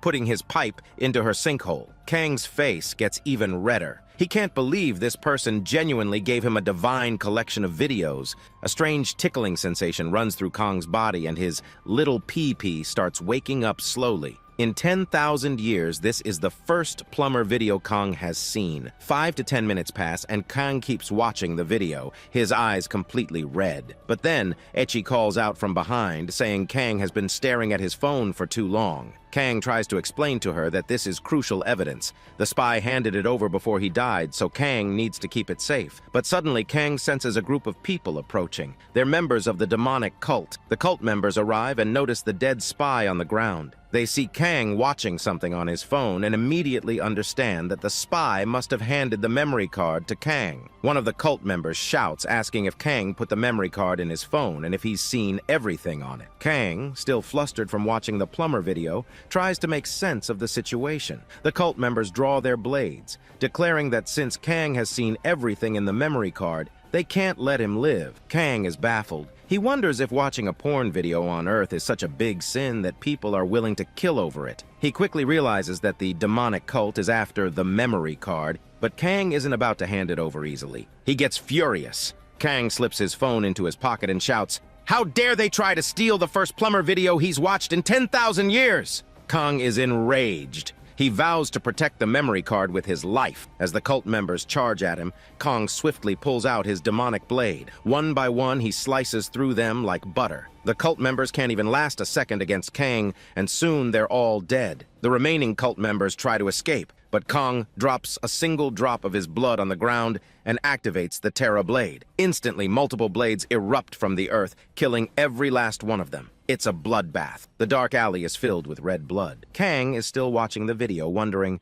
why is the demonic cult so obsessed with this plumber video? But after watching it for 2 more minutes, he thinks, maybe the demonic cult really likes this collection of videos. As Kang continues watching, Cha Yun jumps down from above, catching him in the act. Cha Yun and Hela rush over, asking what happened. Hela is shocked by the sight of so many dead bodies. But when she sees the dead spy, her eyes go wide open, because this is the same spy she had sent to infiltrate the demonic cult. Hela steps closer, her face serious, and asks Kang if he found a memory card on the spy. She demands to know if Kang knows anything about it. Kang pulls the memory card out of his phone and says, "Before he died, the spy gave this memory card to me." Cha Yun is equally surprised to see the card. She asks Kang to hand it over, saying there's something very important stored inside it. Cha Yun mentions that she's been after this video for a long time and wants to see it right now. Kang doesn't understand why Cha Yun is so eager to watch this video. Cha Yun, seemingly desperate, says she can't wait to watch it right now.